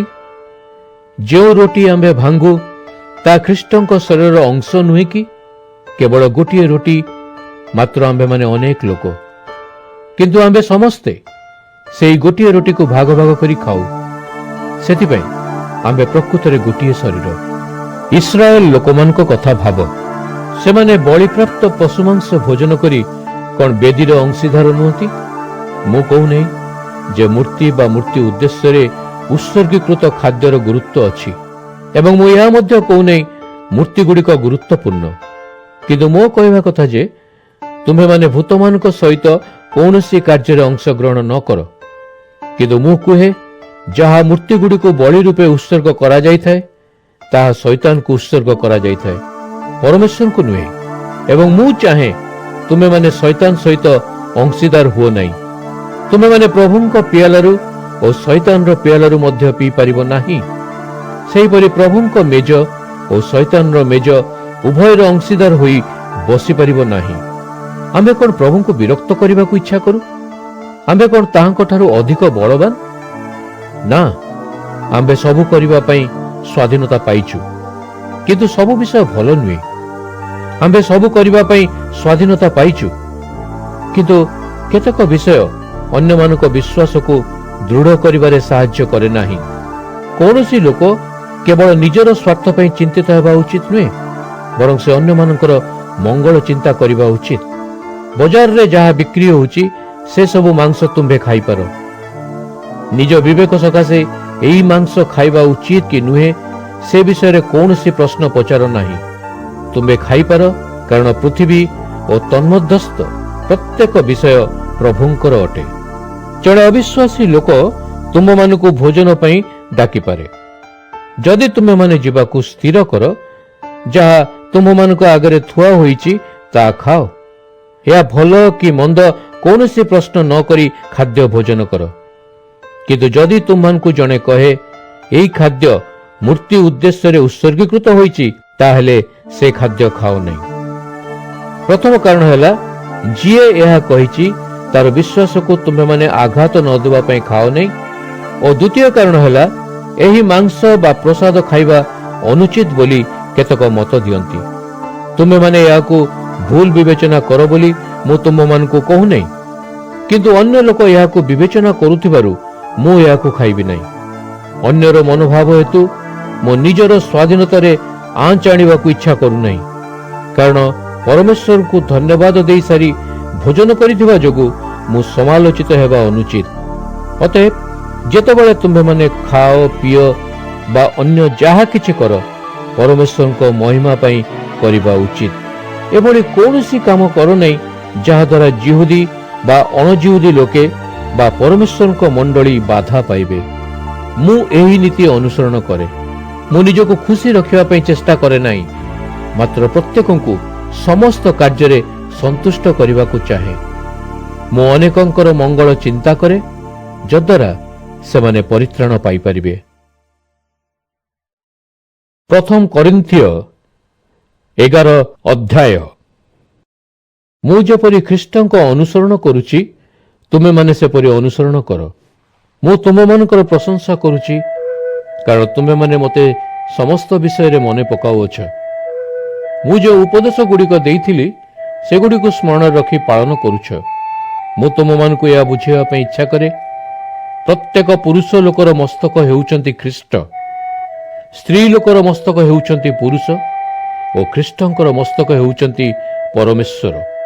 ଯେକୌଣସି ପୁରୁଷ ଲୋକ ମସ୍ତକ ଆଚ୍ଛାଦନ କରି ପ୍ରାର୍ଥନା କରେ ବା ଭବିଷ୍ୟତବାଣୀ କହେ, ସେ ନିଜ ମସ୍ତକର ଅପମାନ କରେ। ପ୍ରତ୍ୟେକ ସ୍ତ୍ରୀ ମସ୍ତକ ଆଚ୍ଛାଦନ କରି ଭବିଷ୍ୟତବାଣୀ ଓ ପ୍ରାର୍ଥନା କରିବା ଉଚିତ। ଯଦି କୌଣସି ସ୍ତ୍ରୀ ମସ୍ତକ ଆଚ୍ଛାଦନ ନ କରି ପ୍ରାର୍ଥନା କରେ ବା ଭବିଷ୍ୟତବାଣୀ କହେ, ସେ ନିଜର ମସ୍ତକର ଅପମାନ କରେ। ଏହା ସେହି ସ୍ତ୍ରୀ ଲୋକର ମୁଣ୍ଡରେ ବାଳ ନଥିବା ସମାନ। ଯଦି କୌଣସି ସ୍ତ୍ରୀ ମସ୍ତକ ଆଚ୍ଛାଦନ କରେ ନାହିଁ, ତାହେଲେ ଏହା ସେ ମସ୍ତକର କେଶ କାଟି ପକାଇବା ସଙ୍ଗେ ସମାନ। ମାତ୍ର କେଶ କାଟିବା ଓ ମସ୍ତକ ମୁଣ୍ଡନ କରିବା ସ୍ତ୍ରୀ ପକ୍ଷରେ ଲଜ୍ଜାଜନକ, ତେଣୁ ସେ ମସ୍ତକ ଆଚ୍ଛାଦନ କରିବା ଉଚିତ। କିନ୍ତୁ ଜଣେ ପୁରୁଷ ନିଜର ମସ୍ତକ ଆଚ୍ଛାଦନ କରିବା ଅନୁଚିତ, କାରଣ ସେ ପରମେଶ୍ୱରଙ୍କ ପ୍ରତିମୂର୍ତ୍ତିରେ ସୃଷ୍ଟି, ତାହାଙ୍କର ଗୌରବ ଅଟେ। କିନ୍ତୁ ଜଣେ ସ୍ତ୍ରୀ ପୁରୁଷର ଗୌରବ ସ୍ୱରୂପ ଅଟେ। ପୁରୁଷ ସ୍ତ୍ରୀ ଠାରୁ ଆସିନାହିଁ, ସ୍ତ୍ରୀ ପୁରୁଷ ଠାରୁ ଆସିଛି। ପୁରୁଷ ସ୍ତ୍ରୀ ପାଇଁ ସୃଷ୍ଟି ହୋଇନଥିଲା, ବରଂ ସ୍ତ୍ରୀ ପୁରୁଷ ପାଇଁ ସୃଷ୍ଟି ହୋଇଥିଲା। ଜଣେ ସ୍ତ୍ରୀ ଅଧୀନତାର ଚିହ୍ନ ସ୍ୱରୂପେ ଆପଣା ମସ୍ତକ ଆଚ୍ଛାଦନ କରିବା ଉଚିତ। ସ୍ୱର୍ଗଦୂତମାନଙ୍କ ଲାଗି ମଧ୍ୟ ସେ ଏହା କରିବା ଉଚିତ। କିନ୍ତୁ ପ୍ରଭୁଙ୍କ ଦୃଷ୍ଟିରେ ପୁରୁଷ ଠାରୁ ସ୍ତ୍ରୀ ସ୍ୱତନ୍ତ୍ର ନୁହେଁ ଓ ସ୍ତ୍ରୀ ଠାରୁ ପୁରୁଷ ସ୍ୱତନ୍ତ୍ର ନୁହେଁ, କାରଣ ଯେପରି ପୁରୁଷ ଠାରୁ ସ୍ତ୍ରୀ ଆସିଛି, ସେହିପରି ସ୍ତ୍ରୀ ଠାରୁ ପୁରୁଷ ଜନ୍ମଗ୍ରହଣ କରିଛି। ପ୍ରକୃତରେ ପ୍ରତ୍ୟେକ ବିଷୟ ପରମେଶ୍ୱରଙ୍କ ଠାରୁ ଆସିଛି। ଜଣେ ସ୍ତ୍ରୀ ମସ୍ତକ ଆଚ୍ଛାଦନ ନ କରି ପରମେଶ୍ୱରଙ୍କୁ ପ୍ରାର୍ଥନା କରିବା କ'ଣ ଉଚିତ କି? ଏହା ତୁମ୍ଭେମାନେ ନିଜେ ନିର୍ଣ୍ଣୟ କର। ପ୍ରକୃତି କ'ଣ ତୁମକୁ ଶିକ୍ଷା ଦେଇନାହିଁ ଯେ କୌଣସି ପୁରୁଷ ବଡ଼ ବଡ଼ ବାଳ ରଖିବା ଲଜ୍ଜାଜନକ କଥା? କିନ୍ତୁ ଯଦି ଜଣେ ସ୍ତ୍ରୀର ଲମ୍ବା ବାଳ ଅଛି, ଏହା ତା ପାଇଁ ଗୌରବର ବିଷୟ। ମସ୍ତକ ଆଚ୍ଛାଦନ କରିବା ପାଇଁ ସ୍ତ୍ରୀକୁ ଦୀର୍ଘ କେଶ ପ୍ରଦାନ କରାଯାଇଛି। ଯଦି କି ଏହି ବିଷୟରେ ଯୁକ୍ତିତର୍କ କରିବା ପାଇଁ ଇଚ୍ଛା କରେ, ତେବେ ଆମ୍ଭେ କହିବୁ ଯେ ଲୋକମାନଙ୍କ ଏ ପ୍ରକାର କାର୍ଯ୍ୟକଳାପକୁ ଆମ୍ଭେ ବା ପରମେଶ୍ୱରଙ୍କ ମଣ୍ଡଳୀ ସ୍ୱୀକୃତି ଦେବ ନାହିଁ। ବର୍ତ୍ତମାନ ମୁଁ ଯେଉଁ ବିଷୟରେ ତୁମ୍ଭମାନଙ୍କୁ କହୁଛି, ସେଥିପାଇଁ ମୁଁ ତୁମ୍ଭମାନଙ୍କର ପ୍ରଶଂସା କରୁନାହିଁ। ତୁମମାନଙ୍କର ସମବେତ ସଭାଗୁଡ଼ିକ ତୁମମାନଙ୍କ ମଙ୍ଗଳ କରିବା ପରିବର୍ତ୍ତେ କ୍ଷତିକାରକ ହେଉଛି। ପ୍ରଥମେ ମୁଁ ଶୁଣିଛି ଯେ ତୁମ୍ଭେମାନେ ମଣ୍ଡଳୀ ସଭାରେ ସମବେତ ହେଲାବେଳେ ତୁମମାନଙ୍କ ମଧ୍ୟରେ ଦଳଭେଦ ଘଟେ। କେତେକାଂଶରେ ମୁଁ ଏହାକୁ ବିଶ୍ୱାସ କରେ। ତୁମମାନଙ୍କ ମଧ୍ୟରେ ମତଭେଦ ହେବା ଆବଶ୍ୟକ, କାରଣ ଏହାଦ୍ୱାରା ଯେଉଁମାନଙ୍କ ମତ ଠିକ୍ ତାହା ସ୍ପଷ୍ଟ ରୂପେ ଜଣାଯିବ। ଅତଏବ ତୁମେମାନେ ଯେତେବେଳେ ମଣ୍ଡଳୀରେ ସମବେତ ହୁଅ, ତୁମେମାନେ ପ୍ରକୃତରେ ପ୍ରଭୁ ଭୋଜ ପାଳନ କରିନଥାଅ, କାରଣ ତୁମେମାନେ ଖାଇଲା ବେଳେ ଅନ୍ୟମାନଙ୍କ ପାଇଁ ଅପେକ୍ଷା ନ କରି ନିଜ ନିଜର ଭୋଜ ଖାଅ। ଫଳତଃ କେହି କେହି ଯଥେଷ୍ଟ ଖାଇବା ଓ ପିଇବାକୁ ପାଆନ୍ତି ନାହିଁ, ଅପରପକ୍ଷରେ ଅନ୍ୟମାନେ ଅତ୍ୟଧିକ ଖାଇ ପିଇ ମାତାଲ ହେଇଯାଆନ୍ତି। ତୁମେମାନେ ନିଜ ନିଜର ଘରେ ଖାଇ ପିଇ ପାରିବ। ତୁମମାନଙ୍କ ପାଇଁ ପରମେଶ୍ୱରଙ୍କ ମଣ୍ଡଳୀରେ ଯେପରି ଗୁରୁତ୍ୱ ନାହିଁ, ଏହି କାର୍ଯ୍ୟରୁ ଜଣାପଡ଼େ। ତୁମେମାନେ ଦରିଦ୍ର ଲୋକଙ୍କୁ ଲଜ୍ଜା ଦେଉଛ। ମୁଁ ତୁମମାନଙ୍କୁ କଣ ବା କହିବି? ଏହି କାମ ପାଇଁ କଣ ମୁଁ ତୁମ୍ଭମାନଙ୍କ ପ୍ରଶଂସା କରିବି? ନା, ଏଥିପାଇଁ ମୁଁ ତୁମ୍ଭମାନଙ୍କୁ ପ୍ରଶଂସା କରିବି ନାହିଁ। ଯେଉଁ ଶିକ୍ଷା ମୁଁ ପ୍ରଭୁଙ୍କ ଠାରୁ ଗ୍ରହଣ କରିଥିଲି, ସେହି ସମାନ ଶିକ୍ଷା ତୁମ୍ଭମାନଙ୍କୁ ଦେଲି। ଯେଉଁ ରାତ୍ରିରେ ଯୀଶୁଙ୍କୁ ହତ୍ୟା କରିବା ପାଇଁ ଧରାଇ ଦିଆଯାଇଥିଲା, ସେହି ରାତ୍ରିରେ ସେ ରୁଟି ନେଲେ ଓ ତା ପାଇଁ ଧନ୍ୟବାଦ ଦେଇଥିଲେ। ତାପରେ ସେହି ରୁଟିକୁ ଛିଣ୍ଡାଇ ସେ କହିଲେ, ଏହା ତୁମ୍ଭମାନଙ୍କ ନିମନ୍ତେ ମୋର ଶରୀର, ମତେ ସ୍ମରଣ କରିବା ପାଇଁ ତୁମ୍ଭେମାନେ ଏହା କର। ସେହିପରି ସେମାନେ ଖାଇସାରିଲା ପରେ ସେ ପାନପାତ୍ର ନେଲେ ଓ କହିଲେ, ଏହି ପାନପାତ୍ର ମୋହର ରକ୍ତରେ ସ୍ଥାପିତ ନୂତନ ଚୁକ୍ତିର ନିଦର୍ଶନ। ତୁମ୍ଭେମାନେ ଯେତେଥର ଏହି ପାତ୍ରକୁ ପାନ କରିବ, ମତେ ସ୍ମରଣ କରିବା ପାଇଁ ତାହା କରିବ। ପ୍ରତ୍ୟେକ ଥର ଏହି ରୁଟି ଖାଇଲା ବେଳେ ଓ ଏହି ପାନପାତ୍ରରୁ ପାନ କଲାବେଳେ ପ୍ରଭୁଙ୍କ ଦିନ ଆସିବା ପର୍ଯ୍ୟନ୍ତ ପ୍ରଭୁଙ୍କ ମୃତ୍ୟୁର ଘୋଷଣା କରୁଥିବ। ଅତଏବ ଯେଉଁ ଲୋକ ରୁଟି ଓ ପ୍ରଭୁଙ୍କର ପିଆଲାରୁ ଅନୁଚିତ ଭାବରେ ଗ୍ରହଣ କରେ, ସେ ପ୍ରଭୁଙ୍କର ଶରୀର ଓ ରକ୍ତର ଅବମାନନା କରେ। ପ୍ରତ୍ୟେକ ଲୋକ ରୁଟି ଖାଇବା ପୂର୍ବରୁ ଓ ପିଆଲାରୁ ପିଇବା ପୂର୍ବରୁ ନିଜ ହୃଦୟକୁ ପରୀକ୍ଷା କରିନେବା ଦରକାର। ଯଦି ଜଣେ ପ୍ରଭୁଙ୍କ ଶରୀରକୁ ବିଶେଷ ନ ମଣି ଏହି ରୁଟିକୁ ଖାଏ ଓ ଏହି ପିଆଲାରୁ ପିଏ, ତାହେଲେ ସେ ଏହା ଖାଇବା ଓ ପିଇବା ଦ୍ୱାରା ଦୋଷୀ ସାବ୍ୟସ୍ତ ହୁଏ। ସେଥିପାଇଁ ତୁମ୍ଭମାନଙ୍କ ମଧ୍ୟରେ ଅନେକ ଦୁର୍ବଳ ଓ ରୋଗୀ ଅଛନ୍ତି ଓ ଅନେକ ମୃତ ହେଲେଣି। କିନ୍ତୁ ଯଦି ଆମ୍ଭେ ନିଜକୁ ପରୀକ୍ଷା କରିନେବା, ତାହେଲେ ଆମ୍ଭକୁ ପ୍ରଭୁଙ୍କ ଦ୍ୱାରା ବିଚାରିତ ହେବାକୁ ପଡ଼ିବ ନାହିଁ। ପ୍ରଭୁ ଯେତେବେଳେ ଆମ୍ଭର ବିଚାର କରନ୍ତି, ସେ ଠିକ୍ ବାଟ ଦେଖାଇବା ଲାଗି ଆମ୍ଭ ପ୍ରତି ଦଣ୍ଡ ବିଧାନ କରନ୍ତି।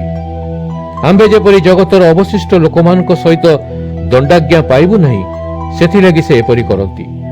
ଅତଏବ ହେ ଭାଇ ଓ ଭଉଣୀମାନେ, ଯେତେବେଳେ ଭୋଜନ କରିବା ପାଇଁ ତୁମ୍ଭେମାନେ ଏକାଠି ଆସିଛ, ପରସ୍ପର ଏକ ଆରେକ ଲାଗି ଅପେକ୍ଷା କର।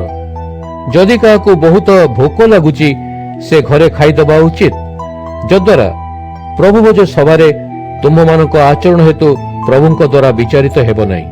ମୁଁ ଯେବେ ଆସିବି, ଅବଶିଷ୍ଟ ବିଷୟରେ କଣ କରିବାକୁ ହେବ କହିବି। ପ୍ରଥମ କରିନ୍ଥିୟ 12 ଅଧ୍ୟାୟ। ଭାଇ ଓ ଭଉଣୀମାନେ, ଆତ୍ମିକ ଦାନଗୁଡ଼ିକ ବିଷୟରେ ମୁଁ ତୁମମାନଙ୍କୁ ବୁଝାଇବାକୁ ଇଚ୍ଛା କରୁଛି। ତୁମମାନେ ମନେ ପକାଅ ଯେ ବିଶ୍ୱାସୀ ହେବା ପୂର୍ବରୁ ତୁମମାନେ କିପରି ବିପଥଗାମୀ ହୋଇ ମୂର୍ତ୍ତି ପୂଜା କରିବାକୁ ଯାଉଥିଲ। ସେଥିପାଇଁ ମୁଁ କହୁଛି ଯେ ପରମେଶ୍ୱରଙ୍କ ଆତ୍ମାପ୍ରାପ୍ତ ଲୋକ ଯୀଶୁ ଅଭିଶପ୍ତ ବୋଲି କଦାପି କହିବ ନାହିଁ। ପବିତ୍ର ଆତ୍ମାଙ୍କ ସାହାଯ୍ୟ ବିନା କୌଣସି ଲୋକ ଯୀଶୁ ପ୍ରଭୁ ଅଟନ୍ତି ବୋଲି କହିବ ନାହିଁ। ଆତ୍ମାଙ୍କ ଦାନ ଅନେକ ପ୍ରକାରର, କିନ୍ତୁ ସେଗୁଡ଼ିକ ସେଇ ଏକ ପବିତ୍ର ଆତ୍ମାଙ୍କ ଠାରୁ ଆସିଥାଏ। ସେବା ମଧ୍ୟ ଅନେକ ପ୍ରକାରର, ମାତ୍ର ଆମ୍ଭେ ଯାହାଙ୍କର ସେବା କରୁ, ସେହି ପ୍ରଭୁ ଏକ ଅଟନ୍ତି। ପରମେଶ୍ୱର ଆମ୍ଭମାନଙ୍କ ଜୀବନର ଅନେକ ପ୍ରକାର କାର୍ଯ୍ୟ କରନ୍ତି, ମାତ୍ର ଯିଏ ଏ ସମସ୍ତ କରନ୍ତି, ସେହି ପରମେଶ୍ୱର ଏକ ଅଟନ୍ତି। ପ୍ରତ୍ୟେକ ଲୋକଠାରେ ଆତ୍ମାର ବିଶେଷ ଗୁଣଗୁଡ଼ିକ ଦେଖିବାକୁ ମିଳେ। ଏହିଗୁଡ଼ିକ ଅନ୍ୟମାନଙ୍କର ଭଲ ପାଇଁ ଦିଆଯାଇଛି। ଜଣେ ଲୋକକୁ ଆତ୍ମାଙ୍କ ଦ୍ୱାରା ବୁଦ୍ଧିରେ କଥା କହିବାକୁ ଦକ୍ଷତା ଦିଆହୋଇଛି ଓ ଅନ୍ୟ ଜଣକୁ ସେହି ଆତ୍ମାଙ୍କ ଦ୍ୱାରା ଜ୍ଞାନର କଥା କହିବାକୁ ଯୋଗ୍ୟତା ଦିଆହୋଇଛି। ସେହି ଏକମାତ୍ର ଆତ୍ମା ଜଣେ ଲୋକକୁ ବିଶ୍ୱାସ ଓ ଅନ୍ୟ ଜଣକୁ ପୂର୍ଣ୍ଣ ଆରୋଗ୍ୟ କରିବା ଶକ୍ତି ଦାନ କରନ୍ତି। ଆତ୍ମା ଅନ୍ୟ ଜଣକୁ ଆଶ୍ଚର୍ଯ୍ୟ କାର୍ଯ୍ୟ କରିବା ଶକ୍ତି ଓ ଅନ୍ୟ ଜଣକୁ ଭଲ ଓ ମନ୍ଦ ଆତ୍ମା ଭିତରେ ପାର୍ଥକ୍ୟ ଦେଖିପାରିବା ଶକ୍ତି ପ୍ରଦାନ କରନ୍ତି। କାହାକୁ ଭିନ୍ନ ଭିନ୍ନ ପ୍ରକାରର ଭାଷା କହିପାରିବା ଶକ୍ତି ଦିଆଯାଇଛି, ତ ଅନ୍ୟ କାହାକୁ ସେହି ଭାଷାଗୁଡ଼ିକର ଅର୍ଥ କରିବାର ଶକ୍ତି ଦିଆଯାଇଛି। ସେହି ଏକମାତ୍ର ଆତ୍ମା ଆପଣା ଇଚ୍ଛା ଅନୁସାରେ ଏହି ସମସ୍ତ କାର୍ଯ୍ୟ କରନ୍ତି। ସେହି ଆତ୍ମା ପ୍ରତ୍ୟେକ ବ୍ୟକ୍ତିକୁ କଣ ଦିଆଯିବ ତାହା ସ୍ଥିର କରନ୍ତି। ଆମ୍ଭର ଶରୀର ହେଉଛି ଏକ, କିନ୍ତୁ ତାର ଅଙ୍ଗ ପ୍ରତ୍ୟଙ୍ଗ ଅନେକ। ଶରୀରର ଅଙ୍ଗ ପ୍ରତ୍ୟଙ୍ଗ ଅନେକ ହେଲେ ହେଁ ଶରୀର ହେଉଛି ଏକ। ସେହିପରି ମଧ୍ୟ ଖ୍ରୀଷ୍ଟ ଏକ। ଆମ୍ଭ ଭିତରୁ କେତେକ ହେଉଛୁ ଜିହୁଦୀ, କେତେକ ଅଣଜିହୁଦୀ, ଆମ୍ଭ ଭିତରୁ କେତେକ କ୍ରୀତଦାସ ଓ କେତେକ ସ୍ୱାଧୀନ। କିନ୍ତୁ ଆମେମାନେ ସମସ୍ତେ ଗୋଟିଏ ଆତ୍ମା ଦ୍ୱାରା ଏକ ଶରୀର ହେବା ଉଦ୍ଦେଶ୍ୟରେ ବାପ୍ତିଜିତ ପ୍ରାପ୍ତ ହୋଇଅଛୁ। ଆମ୍ଭ ସମସ୍ତଙ୍କୁ ଗୋଟିଏ ଆତ୍ମା ମଧ୍ୟ ପ୍ରଦାନ କରାଯାଇଛି। ମାନବ ଶରୀର ତ ଏକ ଅଙ୍ଗ ନୁହେଁ, ମାତ୍ର ଅନେକ ଗୁଡ଼ିଏ ଅଙ୍ଗ ଦ୍ୱାରା ନିର୍ମିତ। ଯଦି ଗୋଡ଼ କୁହେ ମୁଁ ହାତ ନୁହେଁ, ଅତଏବ ମୁଁ ଶରୀରର ଅଙ୍ଗ ନୁହେଁ, କିନ୍ତୁ ଏହା କହିବା ଦ୍ୱାରା କଣ ସେ ଶରୀର ଅଙ୍ଗ ହୋଇ ରହିବ ନାହିଁ କି? କାନ କହିପାରେ ମୁଁ ଆଖି ନୁହେଁ, ଅତଏବ ମୁଁ ଶରୀରର ଅଙ୍ଗ ନୁହେଁ, କିନ୍ତୁ ଏହା କହିବା ଦ୍ୱାରା କଣ ସେ ଶରୀରର ଅଙ୍ଗ ହୋଇ ରହିବ ନାହିଁ କି? ସମ୍ପୂର୍ଣ୍ଣ ଶରୀର ଗୋଟିଏ ଆଖି ହୋଇଥାନ୍ତା, ତେବେ ସେ ଶରୀର ଶୁଣିପାରନ୍ତା କିପରି? ଯଦି ସମ୍ପୂର୍ଣ୍ଣ ଶରୀରଟି ଗୋଟିଏ କାନ ହୋଇଥାନ୍ତା, ତାହେଲେ ଶରୀର ଶୁଙ୍ଘିବା ପାଇଁ ସମର୍ଥ ହୁଅନ୍ତା କିପରି? ଯଦି ସମ୍ପୂର୍ଣ୍ଣ ଶରୀରର ଅଙ୍ଗ କେବଳ ସେହି ଗୋଟିଏ ଅଙ୍ଗ ମାତ୍ର ହୋଇଥାନ୍ତା, ତାହେଲେ ଶରୀର ନଥାନ୍ତା। କିନ୍ତୁ ପରମେଶ୍ୱର ଯେପରି ଠିକ୍ ମନେ କଲେ, ପ୍ରତ୍ୟେକ ଅଙ୍ଗକୁ ଶରୀରରେ ସେହିଭଳି ସ୍ଥାନ ଦେଲେ। ତେଣୁ ପ୍ରକୃତରେ ଅଙ୍ଗ ପ୍ରତ୍ୟଙ୍ଗ ଅନେକ, କିନ୍ତୁ ଶରୀର ଗୋଟିଏ। ଆଖି ହାତକୁ କେବେ ହେଲେ କହିପାରିବ ନାହିଁ ଯେ ତୋଠାରେ ମୋର ଆବଶ୍ୟକତା ନାହିଁ। ସେହିଭଳି ମୁଣ୍ଡ ପାଦକୁ କହିପାରିବ ନାହିଁ ଯେ ତୋଠାରେ ମୋର ଆବଶ୍ୟକତା ନାହିଁ। ବରଂ ଅନ୍ୟ ପକ୍ଷରେ ଶରୀରର ଯେଉଁ ଅଙ୍ଗ ଗୁଡ଼ିକ ଦୁର୍ବଳ ବୋଲି ବୋଧ ହୁଏ, ସେହି ସବୁ ପ୍ରକୃତରେ ଗୁରୁତ୍ୱପୂର୍ଣ୍ଣ ଅଟେ। ଶରୀରର ଯେଉଁ ଅଙ୍ଗ ଗୁଡ଼ିକୁ ଆମେ କମ୍ ଆଦରର ବୋଲି ଭାବୁ, ସେଗୁଡ଼ିକ ପ୍ରତି ଆମେ ଅଧିକ ଧ୍ୟାନ ଦେଉ। ଯେଉଁ ଅଙ୍ଗ ଗୁଡ଼ିକୁ ଅନ୍ୟମାନେ ନ ଦେଖନ୍ତୁ ବୋଲି ଆମେ ଚାହୁଁ, ସେ ଅଙ୍ଗ ଗୁଡ଼ିକ ପ୍ରତି ଆମେ ବିଶେଷ ଧ୍ୟାନ ଦେଉ। ଆମ୍ଭ ଶରୀରର ସୁନ୍ଦର ଅଙ୍ଗ ଗୁଡ଼ିକ ପ୍ରତି ଧ୍ୟାନ ଦେବା ଆବଶ୍ୟକ ହୋଇନଥାଏ, କିନ୍ତୁ ପରମେଶ୍ୱର ଅଦରକାରୀ ଅଙ୍ଗ ଗୁଡ଼ିକ ଅଧିକ ସମ୍ମାନ ଦେଇ ଶରୀରକୁ ଗଠନ କରିଛନ୍ତି। ଆମ୍ଭର ଶରୀରରେ ଯେପରି କୌଣସି ବିଭେଦ ନ ହେଉ, ସେହି ଦୃଷ୍ଟିରୁ ପରମେଶ୍ୱର ଏପରି କରିଛନ୍ତି। ଦେହର ଅଙ୍ଗ ଗୁଡ଼ିକ ପରସ୍ପର ସୁଖ ଦୁଃଖର ସହଭାଗୀ ହୁଅନ୍ତୁ ବୋଲି ପରମେଶ୍ୱର ଇଚ୍ଛା କଲେ। ଯଦି ଶରୀରର ଗୋଟିଏ ଅଙ୍ଗ କଷ୍ଟ ପାଏ, ତା ସହିତ ଶରୀରର ଅନ୍ୟ ଅଙ୍ଗ ଗୁଡ଼ିକ ମଧ୍ୟ କଷ୍ଟ ପାଆନ୍ତି। ଯଦି ଶରୀରର କୌଣସି ଅଙ୍ଗ ସମ୍ମାନ ପାଏ, ଅନ୍ୟ ସମସ୍ତ ଅଙ୍ଗ ଗୁଡ଼ିକ ତାହା ସହିତ ଏକତ୍ର ହୋଇ ଆନନ୍ଦ କରନ୍ତି। ତୁମ୍ଭେମାନେ ଖ୍ରୀଷ୍ଟଙ୍କର ଶରୀର ଅଟ। ତୁମେମାନେ ପ୍ରତ୍ୟେକ ସେହି ଶରୀରର ଅଙ୍ଗ। ପରମେଶ୍ୱରଙ୍କ ମଣ୍ଡଳୀରେ ପ୍ରଥମେ ପ୍ରେରିତମାନଙ୍କୁ, ଦ୍ୱିତୀୟରେ ଭବିଷ୍ୟତ ବକ୍ତାମାନଙ୍କୁ, ତୃତୀୟରେ ଶିକ୍ଷକମାନଙ୍କୁ ସ୍ଥାନ ଦେଇଛନ୍ତି। ତାପରେ ଆଶ୍ଚର୍ଯ୍ୟ କାର୍ଯ୍ୟ କରୁଥିବା ଲୋକଙ୍କୁ, ତାପରେ ପରୋପକାରୀଙ୍କୁ, ତାପରେ ନେତୃତ୍ୱ ନେଉଥିବା ବ୍ୟକ୍ତିଙ୍କୁ, ତାପରେ ବିଭିନ୍ନ ଭାଷା କହିପାରୁଥିବା ଲୋକଙ୍କୁ ସ୍ଥାନ ଦେଇଛନ୍ତି। ସମସ୍ତ ଲୋକ କଣ ପ୍ରେରିତ? ସମସ୍ତ ଲୋକ କଣ ଭବିଷ୍ୟତ ବକ୍ତା? ସମସ୍ତେ କଣ ଶିକ୍ଷକ? ସମସ୍ତେ କଣ ଆଶ୍ଚର୍ଯ୍ୟ କାର୍ଯ୍ୟ କରୁଥିବା ଲୋକ? ସମସ୍ତେ କଣ ଆରୋଗ୍ୟ କରିବାର ଶକ୍ତି ପାଇଅଛନ୍ତି? ସମସ୍ତେ କଣ ବିଭିନ୍ନ ଭାଷା କହନ୍ତି? ସମସ୍ତେ କଣ ଏହି ଭାଷା ଗୁଡ଼ିକର ଅର୍ଥ କରିପାରନ୍ତି କି? କିନ୍ତୁ ତୁମ୍ଭେମାନେ ପ୍ରକୃତରେ ଆତ୍ମାଙ୍କ ଶ୍ରେଷ୍ଠ ଦାନ ଗୁଡ଼ିକ ପାଇବା ପାଇଁ ଏକାନ୍ତ ଚେଷ୍ଟା କରିବା ଉଚିତ। ପ୍ରଥମ କରିନ୍ଥିୟ 13 ଅଧ୍ୟାୟ। ଏବେ ମୁଁ ସମସ୍ତ ମାର୍ଗ ଅପେକ୍ଷା ଅତି ଉତ୍ତମ ମାର୍ଗ ଦେଖାଇବି। ଯଦି ମୁଁ ମଣିଷମାନଙ୍କର ବିଭିନ୍ନ ଭାଷାରେ ବା ସ୍ୱର୍ଗଦୂତଙ୍କ ଭାଷାରେ କହିପାରେ, ମାତ୍ର ମୋଠାରେ ପ୍ରେମ ନାହିଁ, ତାହେଲେ ମୁଁ ଶବ୍ଦକାରକ ପିଟା ଘଣ୍ଟା ବା ଝାଞ୍ଜ ଭଳି ଅଟେ। ମୋ ପାଖରେ ଭାବବାଣୀ କହିବାର ଶକ୍ତି ଥାଇପାରେ, ମୁଁ ପରମେଶ୍ୱରଙ୍କ ସମସ୍ତ ନିଗୁଢ଼ ତତ୍ତ୍ୱ ଜାଣିଥାଇପାରେ, ମୋର ସମସ୍ତ ଜ୍ଞାନ ଥାଇପାରେ, ପର୍ବତକୁ ସ୍ଥାନାନ୍ତର କରିବା ନିମନ୍ତେ ମୋର ସମ୍ପୂର୍ଣ୍ଣ ବିଶ୍ୱାସ ଥାଇପାରେ, କିନ୍ତୁ ଯଦି ମୋଠାରେ ପ୍ରେମ ନାହିଁ, ତାହେଲେ ମୁଁ କିଛି ନୁହେଁ। ଯଦି ମୁଁ ମୋର ସମସ୍ତ ସମ୍ପତ୍ତି ଦରିଦ୍ରକୁ ଖୁଆଇବା ପାଇଁ ଦାନ କରିଦେଇପାରେ ବା ନିଜ ଶରୀରକୁ ଦଗ୍ଧ ହେବା ପାଇଁ ସମର୍ପଣ କରିଦେଇପାରେ, ମାତ୍ର ମୋର ପ୍ରେମ ନଥାଏ, ତେବେ ମୁଁ କିଛି ପାଇବି ନାହିଁ। ପ୍ରେମ ଦୀର୍ଘ ସହିଷ୍ଣୁ, ପ୍ରେମ ଦୟାବାନ, ପ୍ରେମରେ ଈର୍ଷା ନଥାଏ, ସେ ଗର୍ବ କରେ ନାହିଁ, ସେ ଅହଙ୍କାରୀ ନୁହେଁ। ପ୍ରେମ ଅନୁଚିତ ବ୍ୟବହାର କରେ ନାହିଁ, ସ୍ୱାର୍ଥ ଚେଷ୍ଟା କରେ ନାହିଁ, ସହଜରେ ବିରକ୍ତ ହୁଏ ନାହିଁ। ପ୍ରେମ କେବେ ହେଲେ ତା ପ୍ରତି ହୋଇଥିବା ଅପକାରକୁ ମନେ ରଖେ ନାହିଁ। ସେ ଅଧର୍ମରେ କଦାପି ଆନନ୍ଦ କରେ ନାହିଁ, ମାତ୍ର ସେ ସତ୍ୟରେ ଆନନ୍ଦ କରେ। ପ୍ରେମ ସମସ୍ତ ବିଷୟ ସହ୍ୟ କରେ, ପ୍ରେମ ସମସ୍ତ ବିଶ୍ୱାସ କରେ, ସମସ୍ତ ଭରସା କରେ, ସବୁ ବିଷୟରେ ଧୈର୍ଯ୍ୟ ଧରି ରହେ। ପ୍ରେମ କଦାପି ଶେଷ ହୁଏ ନାହିଁ। ଯଦି ଭାବବାଣୀ ଥାଏ ତାହା ଲୋପ ହେବ। ଅନେକ ଭାଷା କହିବା ଶକ୍ତି ବନ୍ଦ ହୋଇଯିବ। ଯଦି ଜ୍ଞାନ ଥାଏ ତାହା ଲୋପ ହେବ, କାରଣ ଆମ୍ଭକୁ ଜ୍ଞାନ ଓ ଭବିଷ୍ୟତବାଣୀ ଆଂଶିକ ହେବାରୁ ଏହା ଲୋପ ହେବ। କିନ୍ତୁ ସିଦ୍ଧ ବିଷୟ ଉପସ୍ଥିତ ହେଲେ ସମସ୍ତ ଆଂଶିକ ବିଷୟ ଲୋପ ହେବ। ମୁଁ ଯେତେବେଳେ ଶିଶୁ ଥିଲି ମୁଁ ଶିଶୁ ପରି କହୁଥିଲି, ମୁଁ ଶିଶୁ ପରି ବିଚାର କରୁଥିଲି, ମୁଁ ଶିଶୁ ପରି ଯୋଜନା କରୁଥିଲି। ଯେତେବେଳେ ମୁଁ ବୟସ୍କ ହେଲି ମୁଁ ସେହି ଶିଶୁ ବେଳର କଥାଗୁଡ଼ିକୁ ଛାଡ଼ିଦେଲି। ସେହି ପ୍ରକାର ଆମ୍ଭେ ଗୋଟିଏ ଦର୍ପଣ ସାହାଯ୍ୟରେ ଦେଖୁଛୁ, କିନ୍ତୁ ସେତେବେଳେ ଆମ୍ଭେ ସ୍ପଷ୍ଟ ଦେଖିବା। ମୁଁ ଏବେ କେବଳ ଆଂଶିକ ଭାବରେ ଜାଣିଛି, କିନ୍ତୁ ସେତେବେଳେ ପରମେଶ୍ୱର ମୋତେ ଯେପରି ଜାଣିଛନ୍ତି ସେହିପରି ମୁଁ ସମ୍ପୂର୍ଣ୍ଣ ଭାବରେ ଜାଣିବି। ଅତଏବ ବିଶ୍ୱାସ, ଭରସା ଓ ପ୍ରେମ ସ୍ଥାୟୀ ଅଟେ। ଉକ୍ତ ତିନୋଟି ମଧ୍ୟରୁ ପ୍ରେମ ହେଉଛି ସର୍ବୋତ୍କୃଷ୍ଟ। ପ୍ରଥମ କରିନ୍ଥିୟ 14 ଅଧ୍ୟାୟ। ପ୍ରେମର ଅନୁସରଣ କର, ଆଧ୍ୟାତ୍ମିକ ଦାନ ସବୁ ପାଇବା ପାଇଁ ଏକାନ୍ତ ଚେଷ୍ଟା କର, ବିଶେଷ ଭାବରେ ଭାବବାଣୀ କହିବାକୁ ଏକାନ୍ତ ଇଚ୍ଛା କର। ମୁଁ ବୁଝାଇ କହୁଛି, ଯେଉଁ ଲୋକ ବିଭିନ୍ନ ଭାଷାରେ କଥା କହିବାକୁ ଦାନ ପାଇଛି ସେ ପ୍ରକୃତରେ ମନୁଷ୍ୟର ସହିତ ନୁହେଁ ବରଂ ପରମେଶ୍ୱରଙ୍କ ସହିତ କଥାବାର୍ତ୍ତା କରେ। କେହି ହେଲେ ତା କଥା ବୁଝିପାରନ୍ତି ନାହିଁ। ସେ ଆତ୍ମାଙ୍କ ଦ୍ୱାରା ନିଗୁଢ଼ ବିଷୟ କହେ। କିନ୍ତୁ ଯିଏ ଭାବବାଣୀ କହେ ସେ ଲୋକମାନଙ୍କୁ ଦୃଢ଼ତା, ଉତ୍ସାହ ଓ ସାନ୍ତ୍ୱନାର କଥା କହେ। ଯେଉଁ ଲୋକକୁ ବିଭିନ୍ନ ଭାଷାରେ କହିବା ଶକ୍ତି ପ୍ରାପ୍ତ ହୋଇଛି ସେ ନିଜର ନିଷ୍ଠା ଜନ୍ମାଏ, କିନ୍ତୁ ଯେଉଁ ଲୋକ ଭାବବାଣୀ କହେ ସେ ମଣ୍ଡଳୀର ନିଷ୍ଠା ଜନ୍ମାଏ। ତୁମେମାନେ ସମସ୍ତେ ଅନେକ ଗୁଡ଼ିଏ ଭାଷା କୁହ, ଏହା ମୁଁ ଇଚ୍ଛା କରେ, କିନ୍ତୁ ତୁମେମାନେ ଯେ ଭାବବାଣୀ କୁହ ଏହା ମୋହର ଅଧିକ ଇଚ୍ଛା।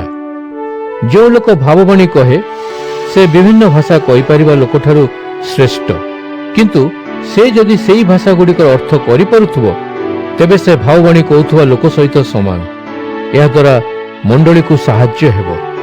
ଭାଇ ଓ ଭଉଣୀମାନେ, ଯଦି ମୁଁ ତୁମ୍ଭମାନଙ୍କ ପାଖରେ ଅନ୍ୟ ଭାଷାରେ କଥା କହେ ତାହେଲେ ତୁମର ବା କ'ଣ ଲାଭ ହେବ? କେବଳ ଯଦି ମୁଁ କୌଣସି ନିଗୁଢ଼ କଥା ବା କାର୍ଯ୍ୟ ବା କିଛି ଭବିଷ୍ୟତବାଣୀ ବା କିଛି ଉପଦେଶର କଥା କୁହେ ତେବେ ତୁମ୍ଭମାନଙ୍କର ପ୍ରକୃତରେ ଲାଭ ହେବ। ଅନ୍ୟଥା ମୋର କଥା ତୁମ୍ଭମାନଙ୍କ ପାଇଁ କୌଣସି ନିର୍ଜୀବ ବଂଶୀ ବା ବୀଣାର ଧ୍ୱନି ତୁଲ୍ୟ ହେବ।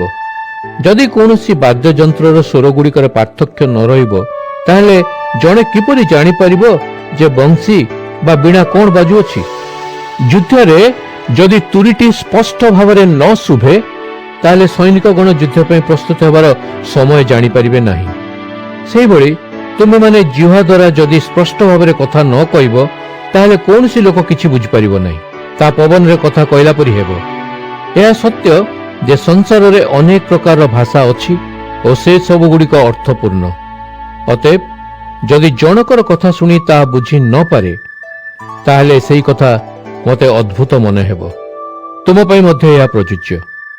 ତୁମେମାନେ ଆଧ୍ୟାତ୍ମିକ ଦାନ ପାଇବା ପାଇଁ ଅତି ଉତ୍ସୁକ। ଅତଏବ ମଣ୍ଡଳୀର ନିଷ୍ଠା ନିମନ୍ତେ ଆତ୍ମିକ ଦାନ ସବୁ ପ୍ରଚୁର ପରିମାଣରେ ପାଇବାକୁ ଚେଷ୍ଟା କର। ଅତଏବ ଯିଏ ଅନ୍ୟ ଭାଷାରେ କହୁଛି ସେ ଯେପରି ତାହା ବୁଝାଇ ପାରିବ ଏଥିପାଇଁ ପ୍ରାର୍ଥନା କରିବା ଉଚିତ। ଯଦି ମୁଁ ଅନ୍ୟ ଭାଷାରେ ପ୍ରାର୍ଥନା କରୁଛି ତାହେଲେ ମୋର ଆତ୍ମା ପ୍ରାର୍ଥନା କରେ, ମୋର ବୁଦ୍ଧି କିଛି କରେ ନାହିଁ। ତାହେଲେ ମୋର କ'ଣ କରିବା ଉଚିତ? ମୁଁ ମୋର ଆତ୍ମା ଦ୍ୱାରା ପ୍ରାର୍ଥନା କରିବି ଓ ବୁଦ୍ଧି ଦ୍ୱାରା ମଧ୍ୟ ପ୍ରାର୍ଥନା କରିବି। ପୁଣି ଆତ୍ମା ଦ୍ୱାରା ସ୍ତୁତିଗାନ କରିବି ଓ ବୁଦ୍ଧି ସହ ମଧ୍ୟ ସ୍ତୁତିଗାନ କରିବି। ତୁମେମାନେ ଯଦି ଆତ୍ମା ଦ୍ୱାରା ପରମେଶ୍ୱରଙ୍କ ପ୍ରଶଂସା କର ତେବେ ସାଧାରଣ ଲୋକ ତୁମ୍ଭ କଥା ନ ବୁଝିବାରୁ କିପରି ତୁମ ଧନ୍ୟବାଦରେ ଆମେନ୍ କହିବେ? ତୁମେମାନେ ପରମେଶ୍ୱରଙ୍କୁ ପ୍ରକୃତରେ ଭଲ ଭାବରେ ଧନ୍ୟବାଦ ଜଣାଉଛ, କିନ୍ତୁ ତା ଦ୍ୱାରା ଅନ୍ୟ ଲୋକ ଆଧ୍ୟାତ୍ମିକ ଲାଭ ପାଉନାହିଁ। ମୁଁ ତୁମ ସମସ୍ତଙ୍କ ଅପେକ୍ଷା ଅଧିକ ରୂପେ ବିଭିନ୍ନ ଭାଷାଗୁଡ଼ିକରେ କଥା କହିବାର ଦାନ ପାଇଛି ବୋଲି ପରମେଶ୍ୱରଙ୍କୁ ଧନ୍ୟବାଦ ଦେଉଛି। କିନ୍ତୁ ମଣ୍ଡଳୀରେ ଅନ୍ୟ ଭାଷାରେ ହଜାର ହଜାର କଥା କହିବା ଅପେକ୍ଷା ବରଂ ସେମାନେ ବୁଝୁଥିବା 5ଟି କଥା କହିବାକୁ ଭଲ ପାଏ। ଏହାଦ୍ୱାରା ମୁଁ ନିଜେ ବୁଝିପାରିବି, ଅନ୍ୟ ଲୋକମାନଙ୍କୁ ଶିକ୍ଷା ଦେଇପାରିବି। ଭାଇ ଓ ଭଉଣୀମାନେ, ବୁଦ୍ଧିରେ ପିଲାମାନଙ୍କ ପରି ହୁଅ ନାହିଁ, ବରଂ ମନ୍ଦ ବିଷୟରେ ଶିଶୁ ପରି ହୁଅ ଓ ବୁଦ୍ଧିରେ ପୂର୍ଣ୍ଣବୟସ୍କ ହୁଅ। ଶାସ୍ତ୍ରରେ ଲେଖା ଅଛି, ବିଦେଶୀ ଓ ଭାଷାବାଦୀମାନଙ୍କ ଦ୍ୱାରା ଓ ବିଦେଶୀମାନଙ୍କ ମୁଖ ଦ୍ୱାରା ଆମ୍ଭେ ଏଇ ଲୋକମାନଙ୍କୁ କଥା କହିବା, ତଥାପି ଏଇ ଲୋକମାନେ ଆମ୍ଭ କଥା ଶୁଣିବେ ନାହିଁ। ଏହା ପରମେଶ୍ୱର କହନ୍ତି। ଏଣୁ ବିଭିନ୍ନ ଭାଷାରେ କଥା କହିବା ବିଶ୍ୱାସୀମାନଙ୍କ ପାଇଁ ଚିହ୍ନ ସ୍ୱରୂପେ ନୁହେଁ, ମାତ୍ର ଅବିଶ୍ୱାସୀମାନଙ୍କ ନିମନ୍ତେ ଚିହ୍ନ ସ୍ୱରୂପେ। ଭାବବାଣୀ କହିବା ଅବିଶ୍ୱାସୀମାନଙ୍କ ନିମନ୍ତେ ଚିହ୍ନ ସ୍ୱରୂପ ନୁହେଁ, ମାତ୍ର ବିଶ୍ୱାସୀମାନଙ୍କ ନିମନ୍ତେ ଚିହ୍ନ ସ୍ୱରୂପ। ଯଦି ସମସ୍ତ ମଣ୍ଡଳୀ ସମବେତ ହୁଅନ୍ତି ଓ ସମସ୍ତେ ଅନ୍ୟ ଭାଷାରେ କଥା କହନ୍ତି, ପୁଣି ସାଧାରଣ ଓ ଅବିଶ୍ୱାସୀ ଲୋକମାନେ ଆସନ୍ତି, ସେମାନେ ଯଦି ବୁଝି ନ ପାରନ୍ତି, ତାହେଲେ ସେମାନେ ତୁମକୁ ପାଗଳ କହିବେ। କିନ୍ତୁ ଯଦି ସମସ୍ତେ ଭାବବାଣୀ କହନ୍ତି, ଜଣେ ଅବିଶ୍ୱାସୀ ବା ସାଧାରଣ ଲୋକ ଆସେ, ତେବେ ତାର ଦୋଷ ତୁମ୍ଭକୁ ଦେଖାଯିବ ଓ ତୁମ୍ଭ କଥା ଦ୍ୱାରା ସେ ବିଚାରିତ ହେବ। ତାହାର ହୃଦୟର ଗୁପ୍ତ ବିଷୟ ସବୁ ପ୍ରକାଶିତ ହେବ। ସେଥିରେ ସେ ମସ୍ତକ ନତ କରି ପରମେଶ୍ୱର ଯେ ତୁମ୍ଭମାନଙ୍କ ମଧ୍ୟରେ ଅଛନ୍ତି, ଏହା ସ୍ୱୀକାର କରି ପରମେଶ୍ୱରଙ୍କ ଉପାସନା କରିବ। ତାହେଲେ ଭାଇ ଓ ଭଉଣୀମାନେ, ତୁମ୍ଭେ କ'ଣ କରିବା ଉଚିତ?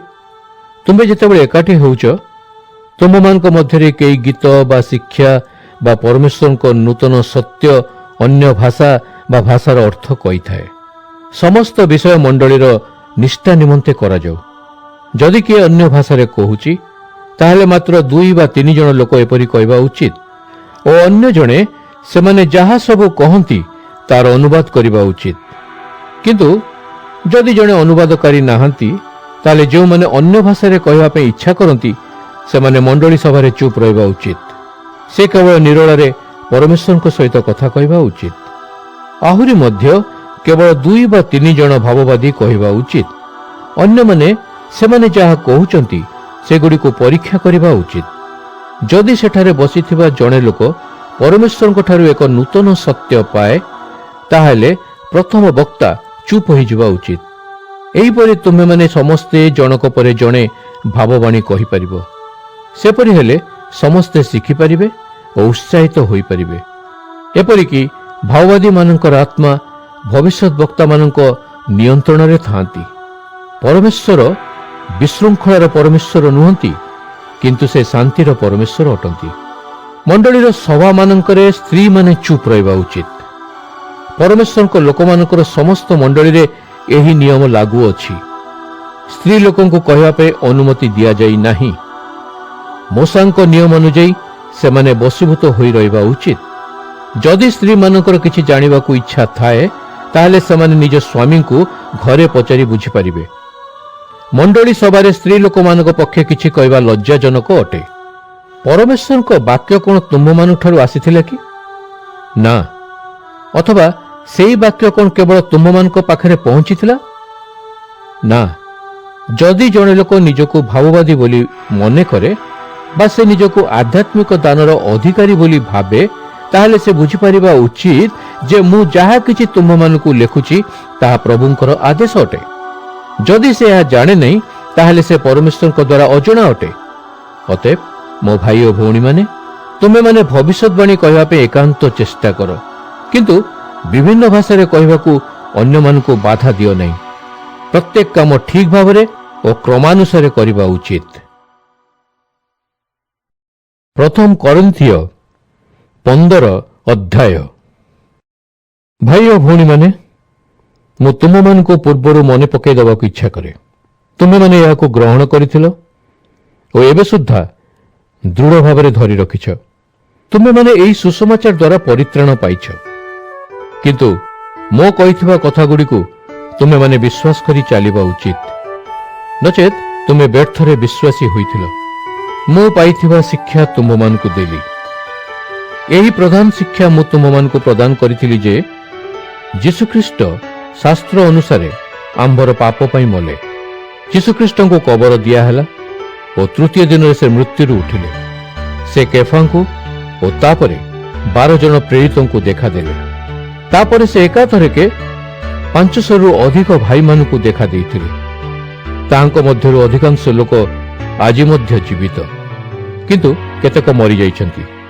ତାପରେ ଖ୍ରୀଷ୍ଟ ଯାକୁବ ଓ ପରେ ସମସ୍ତ ପ୍ରେରିତମାନଙ୍କୁ ଆଉ ଥରେ ଦେଖାଦେଲେ। ଯଥା ସମୟ ପୂର୍ବରୁ ଜନ୍ମ ହୋଇଥିବା ଶିଶୁଟିଏ ଭଳି ଯେ ମୁଁ, ସେ ମୋତେ ସର୍ବଶେଷରେ ଦେଖାଦେଲେ। ମୁଁ ସମସ୍ତ ପ୍ରେରିତମାନଙ୍କ ମଧ୍ୟରେ ସବୁଠାରୁ କ୍ଷୁଦ୍ରତମ, ଏପରିକି ମୋର ପ୍ରେରିତ ବୋଲି ଡକାଯିବାର ଯୋଗ୍ୟତା ମଧ୍ୟ ନାହିଁ, କାରଣ ମୁଁ ପୂର୍ବରୁ ପରମେଶ୍ୱରଙ୍କ ମଣ୍ଡଳୀକୁ ତାଡ଼ନା କରିଛି। କିନ୍ତୁ ପରମେଶ୍ୱରଙ୍କ ଅନୁଗ୍ରହ ହେତୁ ମୁଁ ଆଜି ଏହା ହୋଇପାରିଛି। ମୋ ପ୍ରତି ତାହାଙ୍କ ଅନୁଗ୍ରହ ବିଫଳ ହୋଇନାହିଁ। ମୁଁ ଅନ୍ୟ ସମସ୍ତ ପ୍ରେରିତଙ୍କ ତୁଳନାରେ କଠୋର ପରିଶ୍ରମ କରିଛି। ମୁଁ ପ୍ରକୃତରେ ଯେ ଅଧିକ ପରିଶ୍ରମ କରିଅଛି ତାହା ନୁହେଁ, କିନ୍ତୁ ପରମେଶ୍ୱରଙ୍କ ଅନୁଗ୍ରହ ହେତୁ ଏହା କରିପାରିଛି। ମୁଁ ତୁମ୍ଭକୁ ପ୍ରଚାର କରେ ବା ଅନ୍ୟମାନେ ପ୍ରଚାର କରନ୍ତି, ସେଥିରେ କିଛି ଯାଇ ଆସେ ନାହିଁ, କାରଣ ଆମେ ସମସ୍ତେ ସମାନ ବିଷୟ ପ୍ରଚାର କରିଥାଉ। ଆଉ ଏହି ପ୍ରକାରେ ତୁମେମାନେ ବିଶ୍ୱାସୀ ହୋଇଅଛ। ଯୀଶୁଖ୍ରୀଷ୍ଟ ମୃତ୍ୟୁରୁ ଉତ୍ଥିତ ହୋଇଥିଲେ ଏହା ପ୍ରଚାରିତ ହୋଇଛି। ତାହେଲେ ତୁମ୍ଭମାନଙ୍କ ମଧ୍ୟରୁ କେତେଜଣ କାହିଁକି କୁହନ୍ତି ଯେ ଲୋକେ ମୃତ୍ୟୁରୁ ଉତ୍ଥିତ ହୋଇପାରିବେ ନାହିଁ? ଯଦି ଲୋକମାନେ ମୃତ୍ୟୁରୁ ଉତ୍ଥିତ ହେବେ ନାହିଁ, ତାହେଲେ ଖ୍ରୀଷ୍ଟ ମଧ୍ୟ ମୃତ୍ୟୁରୁ ଉତ୍ଥିତ ହୋଇନାହାନ୍ତି। ଯଦି ଖ୍ରୀଷ୍ଟ ମୃତ୍ୟୁରୁ ଉତ୍ଥିତ ହୋଇନାହାନ୍ତି, ତାହେଲେ ଆମ୍ଭର ଶିକ୍ଷାଦାନ ଓ ତୁମମାନଙ୍କର ବିଶ୍ୱାସର କିଛି ମୂଲ୍ୟ ନାହିଁ। ଆମେ ମଧ୍ୟ ପରମେଶ୍ୱରଙ୍କ ବିଷୟରେ ମିଛ କହିଥିବା ଅପରାଧରେ ଅପରାଧୀ, କାରଣ ଆମ୍ଭେ ପରମେଶ୍ୱରଙ୍କ ବିଷୟରେ ପ୍ରଚାର କରିଛୁ ଯେ ସେ ଯୀଶୁଙ୍କୁ ମୃତ୍ୟୁରୁ ଉଠାଇଛନ୍ତି। ଯଦି ମୃତମାନେ ଉତ୍ଥିତ ନ ହୁଅନ୍ତି, ତାହେଲେ ପରମେଶ୍ୱର ମଧ୍ୟ ଖ୍ରୀଷ୍ଟଙ୍କୁ ମୃତ୍ୟୁରୁ ଉଠାଇ ନାହାନ୍ତି। ଯଦି ମୃତମାନେ ଉତ୍ଥିତ ହୁଅନ୍ତି ନାହିଁ, ତାହେଲେ ଯୀଶୁଖ୍ରୀଷ୍ଟ ମଧ୍ୟ ଉତ୍ଥିତ ହୋଇନାହାନ୍ତି। ଯଦି ଖ୍ରୀଷ୍ଟ ମୃତ୍ୟୁରୁ ଉଠି ନାହାନ୍ତି, ତାହେଲେ ତୁମ୍ଭ ବିଶ୍ୱାସର କିଛି ମୂଲ୍ୟ ନାହିଁ। ତୁମେମାନେ ଏ ପର୍ଯ୍ୟନ୍ତ ନିଜ ନିଜ ପାପରେ ଅଛ। ପୁଣି ଖ୍ରୀଷ୍ଟଙ୍କଠାରେ ଥାଇ ଯେଉଁମାନେ ମରିଛନ୍ତି, ସେମାନେ ମଧ୍ୟ ବିନଷ୍ଟ ହୋଇଯାଇଅଛନ୍ତି। ଯଦି ଖ୍ରୀଷ୍ଟଙ୍କଠାରେ ଆମ୍ଭର ଭରସା କେବଳ ଏହି ସଂସାରର ଜୀବନ ପାଇଁ, ତାହେଲେ ଅନ୍ୟ ସମସ୍ତ ଲୋକଙ୍କ ତୁଳନାରେ ଆମ୍ଭେ ଅଧିକ ହତଭାଗ୍ୟ। କିନ୍ତୁ ବାସ୍ତବ କଥା ଏହି ଯେ ଖ୍ରୀଷ୍ଟଙ୍କୁ ମୃତ୍ୟୁରୁ ଉତ୍ଥିତ କରାଯାଇଛି। ସେ ହେଉଛନ୍ତି ମୃତ ବିଶ୍ୱାସୀମାନଙ୍କ ମଧ୍ୟରୁ ଉତ୍ଥିତ ପ୍ରଥମ ଫଳ ସ୍ୱରୂପ। ଜଣେ ମନୁଷ୍ୟ ହେତୁ ଲୋକମାନଙ୍କ ପାଖକୁ ମୃତ୍ୟୁ ଆସିଲା, କିନ୍ତୁ ଜଣେ ମନୁଷ୍ୟ ଦ୍ୱାରା ମଧ୍ୟ ମୃତ୍ୟୁର ପୁନରୁତ୍ଥାନ ହେଲା। ଆଦମ ଯୋଗୁଁ ସମସ୍ତ ଲୋକ ମୃତ୍ୟୁଭୋଗ କରନ୍ତି, ସେହିଭଳି ଖ୍ରୀଷ୍ଟଙ୍କ ଯୋଗୁଁ ସମସ୍ତ ଲୋକ ପୁନର୍ଜୀବିତ ହେବେ। କିନ୍ତୁ ପ୍ରତ୍ୟେକ ଲୋକ କ୍ରମାନୁସାରେ ପୁନର୍ଜୀବିତ ହେବେ। ପ୍ରଥମ ଫଳ ସ୍ୱରୂପ ଖ୍ରୀଷ୍ଟ, ତାପରେ ଖ୍ରୀଷ୍ଟଙ୍କ ଆଗମନ ସମୟରେ ତାହାଙ୍କ ଆଶ୍ରିତମାନେ ପୁନରୁତ୍ଥିତ ହେବେ। ତାପରେ ଯୁଗାନ୍ତ ହେବ। ସମସ୍ତ ଶାସକ, କ୍ଷମତା ଓ ଶକ୍ତିଗୁଡ଼ିକୁ ଲୋପ କରିବା ପରେ ଖ୍ରୀଷ୍ଟ ପିତା ପରମେଶ୍ୱରଙ୍କ ରାଜତ୍ୱ ସମର୍ପଣ କରିବେ। କିନ୍ତୁ ଯେତେଦିନ ପର୍ଯ୍ୟନ୍ତ ପରମେଶ୍ୱର ସମସ୍ତ ଶତ୍ରୁଙ୍କୁ ଖ୍ରୀଷ୍ଟଙ୍କ ପାଦ ତଳେ ନ ରଖିଛନ୍ତି, ସେତେଦିନ ପର୍ଯ୍ୟନ୍ତ ଖ୍ରୀଷ୍ଟ ରାଜତ୍ୱ କରିବେ। ଶେଷ ଶତ୍ରୁ ଭାବରେ ମୃତ୍ୟୁକୁ ଲୋପ କରାଯିବ। ଶାସ୍ତ୍ର କୁହେ, ପରମେଶ୍ୱର ସମସ୍ତ ବିଷୟକୁ ତାହାଙ୍କର ପାଦ ତଳେ ରଖିଛନ୍ତି। ଯେତେବେଳେ ଏହା କୁହେ ଯେ ସମସ୍ତ ବିଷୟ ତାହାଙ୍କ ପାଦ ତଳେ ବଶୀଭୂତ କଲେ, ଏଥିରୁ ସ୍ପଷ୍ଟ ଜଣାପଡ଼େ ଯେ ପରମେଶ୍ୱର ନିଜେ ପ୍ରତ୍ୟେକ ବିଷୟକୁ ଖ୍ରୀଷ୍ଟଙ୍କର ବଶୀଭୂତ କଲେ ଓ ସେ ସେହି ସବୁରେ ପରମେଶ୍ୱର ଅନ୍ତର୍ଗତ ନୁହନ୍ତି। ସମସ୍ତ ଖ୍ରୀଷ୍ଟଙ୍କ ବଶୀଭୂତ ହେଲା ଉତ୍ତରେ ତାଙ୍କ ପୁତ୍ର ଖ୍ରୀଷ୍ଟ ମଧ୍ୟ ପରମେଶ୍ୱରଙ୍କ ବଶୀଭୂତ ହେବେ। ଯେଉଁ ପରମେଶ୍ୱର ପ୍ରତ୍ୟେକ ବିଷୟକୁ ଖ୍ରୀଷ୍ଟଙ୍କ ବଶୀଭୂତ କଲେ, ସେହି ଖ୍ରୀଷ୍ଟ ପରମେଶ୍ୱରଙ୍କ ବଶୀଭୂତ ହେବେ ଓ ଏହିଭଳି ପ୍ରତ୍ୟେକ ବିଷୟ ଉପରେ ପରମେଶ୍ୱର ଶାସନ ପ୍ରତିଷ୍ଠିତ କରିବେ। ଯଦି ଲୋକମାନେ ମୃତ୍ୟୁରୁ ଆଦୌ ଉତ୍ଥିତ ହେବେ ନାହିଁ, ତାହେଲେ ଯେଉଁମାନେ ମୃତମାନଙ୍କ ପାଇଁ ବାପ୍ତିଜିତ ହୋଇଛନ୍ତି ସେମାନେ କ'ଣ କରିବେ? ଯଦି ମୃତମାନେ ଆଦୌ ଉତ୍ଥିତ ହେବେ ନାହିଁ, ତାହେଲେ କାହିଁକି ସେମାନଙ୍କ ପାଇଁ ଲୋକମାନଙ୍କୁ ବାପ୍ତିଜିତ କରାଯାଇଥାଏ? ଆମ୍ଭେ ପ୍ରତି ମୁହୂର୍ତ୍ତରେ କ'ଣ ପାଇଁ ବିପଦର ସମ୍ମୁଖୀନ ହେଉ? ଭାଇମାନେ, ଆମ୍ଭ ପ୍ରଭୁ ଯୀଶୁ ଖ୍ରୀଷ୍ଟଙ୍କଠାରେ ତୁମମାନଙ୍କ ପାଇଁ ମୁଁ ଯେଉଁ ଗର୍ବ କରିଥାଏ, ସେଥିରେ ଶପଥ କରି କହୁଛି, ମୁଁ ପ୍ରତିଦିନ ମରେ। ଯଦି ମୁଁ ଏଫିସଠାରେ ମୋର ଗର୍ବ ରକ୍ଷାର୍ଥେ ବନ୍ୟ ପଶୁମାନଙ୍କ ସହ ଯୁଦ୍ଧ କରିଛି, ତାହେଲେ ମୁଁ କ'ଣ ବା ପାଇଲି? ଯଦି ମୃତ ଲୋକ ମୃତ୍ୟୁରୁ ଉତ୍ଥିତ ହେବ ନାହିଁ, ତାହେଲେ ଆସ ଖାଇବା, ପିଇବା, ମୌଜ କରିବା, କାରଣ କାଲି ମରିବାକୁ ହେବ। ମୂର୍ଖଙ୍କ ଭଳି ଆଚରଣ କର ନାହିଁ। ମନ୍ଦ ସଙ୍ଗୀମାନେ ଭଲ ଅଭ୍ୟାସଗୁଡ଼ିକୁ ନଷ୍ଟ କରିଦେବେ। ଅତଏବ ତୁମେ ଜାଗ୍ରତ ହୁଅ ଓ ପାପ କରିବା ବନ୍ଦ କର। ତୁମମାନଙ୍କ ମଧ୍ୟରୁ କେତେକ ପରମେଶ୍ୱରଙ୍କୁ ଜାଣନ୍ତି ନାହିଁ।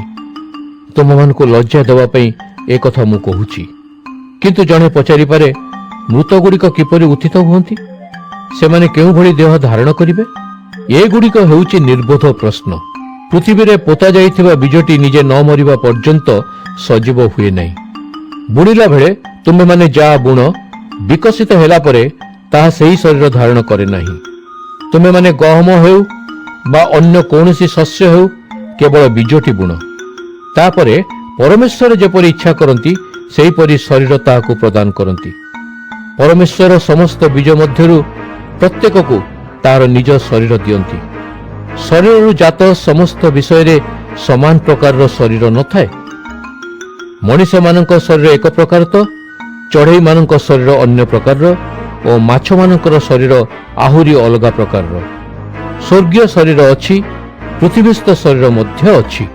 କିନ୍ତୁ ସ୍ୱର୍ଗୀୟ ଶରୀର ଏକ ପ୍ରକାରର ହେବ, ଆଉ ପୃଥିବୀସ୍ଥ ଶରୀରର ଅନ୍ୟ ପ୍ରକାରର ହେବ। ସୂର୍ଯ୍ୟର ଜ୍ୟୋତି ଗୋଟିଏ ପ୍ରକାରର, ଚନ୍ଦ୍ରର ଜ୍ୟୋତି ଅନ୍ୟ ପ୍ରକାରର ଓ ତାରାମାନଙ୍କର ଜ୍ୟୋତି ଆହୁରି ଅନ୍ୟ ପ୍ରକାରର। ଗୋଟିଏ ତାରାର ଜ୍ୟୋତି ଅନ୍ୟ ତାରାମାନଙ୍କ ଠାରୁ ଅଲଗା। ମୃତମାନଙ୍କର ଉତ୍ଥାନ ବିଷୟରେ ମଧ୍ୟ ଏହି କଥାଟି ପ୍ରଯୁଜ୍ୟ। ଯେଉଁ ଶରୀରଟି ପୋତି ଦିଆହେଲା ତାହା ନଷ୍ଟ ହୋଇଯିବ, କିନ୍ତୁ ସେହି ଶରୀରଟି ଯେଉଁ ନୂତନ ଦେହ ଧାରଣ କରିବ ତାହା ନଷ୍ଟ ହେବ ନାହିଁ। ଶରୀରଟି ଅନାଦାରରେ ବୁଣାଯାଏ, କିନ୍ତୁ ମହିମାରେ ତାହା ଉତ୍ଥିତ ହୁଏ। ଯେତେବେଳେ ଦୁର୍ବଳତାରେ ଶରୀରଟି ବୁଣାଯାଏ, ଏହା ଶକ୍ତିର ସହିତ ଉତ୍ଥିତ ହୁଏ। ପ୍ରାକୃତିକ ଶରୀରଟି ବୁଣାଯାଏ, ଆତ୍ମିକ ଶରୀର ଉତ୍ଥିତ ହୁଏ। ଯଦି ପ୍ରାକୃତିକ ଶରୀର ଅଛି, ତାହେଲେ ଆଧ୍ୟାତ୍ମିକ ଶରୀର ମଧ୍ୟ ଅଛି। ଶାସ୍ତ୍ରରେ ଲେଖା ଅଛି, ପ୍ରଥମ ମନୁଷ୍ୟ ସଜୀବ ପ୍ରାଣୀ, କିନ୍ତୁ ଶେଷ ଆଦମ ଜଣେ ଜୀବନଦାତା ଆତ୍ମା। ମାତ୍ର ଯାହା ଆତ୍ମିକ ତାହା ପ୍ରଥମ ନୁହେଁ, ମାତ୍ର ଯାହା ପ୍ରାକୃତିକ ତାହା ପ୍ରଥମ, ପରେ ଆତ୍ମିକ ଆସେ। ପ୍ରଥମ ମନୁଷ୍ୟଟି ପୃଥିବୀର ମାଟିରୁ ନିର୍ମିତ ହୋଇଥିଲା, କିନ୍ତୁ ଦ୍ୱିତୀୟ ମନୁଷ୍ୟ ସ୍ୱର୍ଗରୁ ଆସିଥିଲେ। ଜଗତର ପ୍ରଥମ ମନୁଷ୍ୟ ଭଳି ପ୍ରତ୍ୟେକ ମନୁଷ୍ୟ ପୃଥିବୀର ଅଟନ୍ତି, କିନ୍ତୁ ଯେଉଁମାନେ ସ୍ୱର୍ଗର, ସେମାନେ ସ୍ୱର୍ଗରୁ ଆଗତ ସେହି ମନୁଷ୍ୟ ତୁଲ୍ୟ। ଆମ୍ଭେମାନେ ଜଗତରୁ ସେହି ମନୁଷ୍ୟ ତୁଲ୍ୟ ନିର୍ମିତ ହୋଇଅଛୁ। ଅତଏବ ଆମ୍ଭେ ମଧ୍ୟ ସ୍ୱର୍ଗର ସେହି ବ୍ୟକ୍ତି ତୁଲ୍ୟ ଶରୀର ଧାରଣ କରିବା। ଭାଇ ଓ ଭଉଣୀମାନେ, ମୁଁ ତୁମ୍ଭକୁ ଏ କଥା କହୁଛି ଯେ ମାଂସ ଓ ରକ୍ତ ପରମେଶ୍ୱରଙ୍କ ରାଜ୍ୟର ଉତ୍ତରାଧିକାରୀ ହୋଇପାରିବ ନାହିଁ। କ୍ଷୟ ଅକ୍ଷୟକୁ ଅଧିକାର କରିପାରିବ ନାହିଁ। କିନ୍ତୁ ଶୁଣ, ମୁଁ ତୁମମାନଙ୍କୁ ଗୋଟିଏ ନିଗୁଢ଼ କଥା କହୁଛି। ଆମ୍ଭମାନଙ୍କ ମଧ୍ୟରୁ ସମସ୍ତେ ମରିବା ନାହିଁ, ବରଂ ଆମେ ସମସ୍ତେ ପରିବର୍ତ୍ତିତ ହେବା। ଏହା କେବଳ ମୁହୂର୍ତ୍ତକ ମଧ୍ୟରେ ଆଖି ପିଛୁଳାକେ ଘଟିଯିବ। ଯେତେବେଳେ ତୁରୀ ବାଜିବ ଓ ଯେତେ ସବୁ ବିଶ୍ୱାସୀ ମରିଯାଇଛନ୍ତି ସେମାନେ ମୃତ୍ୟୁରୁ ଅନନ୍ତ କାଳ ପାଇଁ ଉତ୍ଥିତ ହେବେ, ଓ ଆମ୍ଭମାନଙ୍କ ମଧ୍ୟରୁ ଯେଉଁମାନେ ଜୀବିତ ଅଛନ୍ତି ସେମାନେ ପରିବର୍ତ୍ତିତ ହେବେ। ଏହି ବିନାଶ ଦେହ ଅନନ୍ତ ରୂପ ବସ୍ତ୍ର ଧାରଣ କରିବାକୁ ହେବ, ଓ ଏହି ମର୍ତ୍ତ ଦେହ ଅମରତ୍ୱ ରୂପ ବସ୍ତ୍ର ଧାରଣ କରିବାକୁ ହେବ।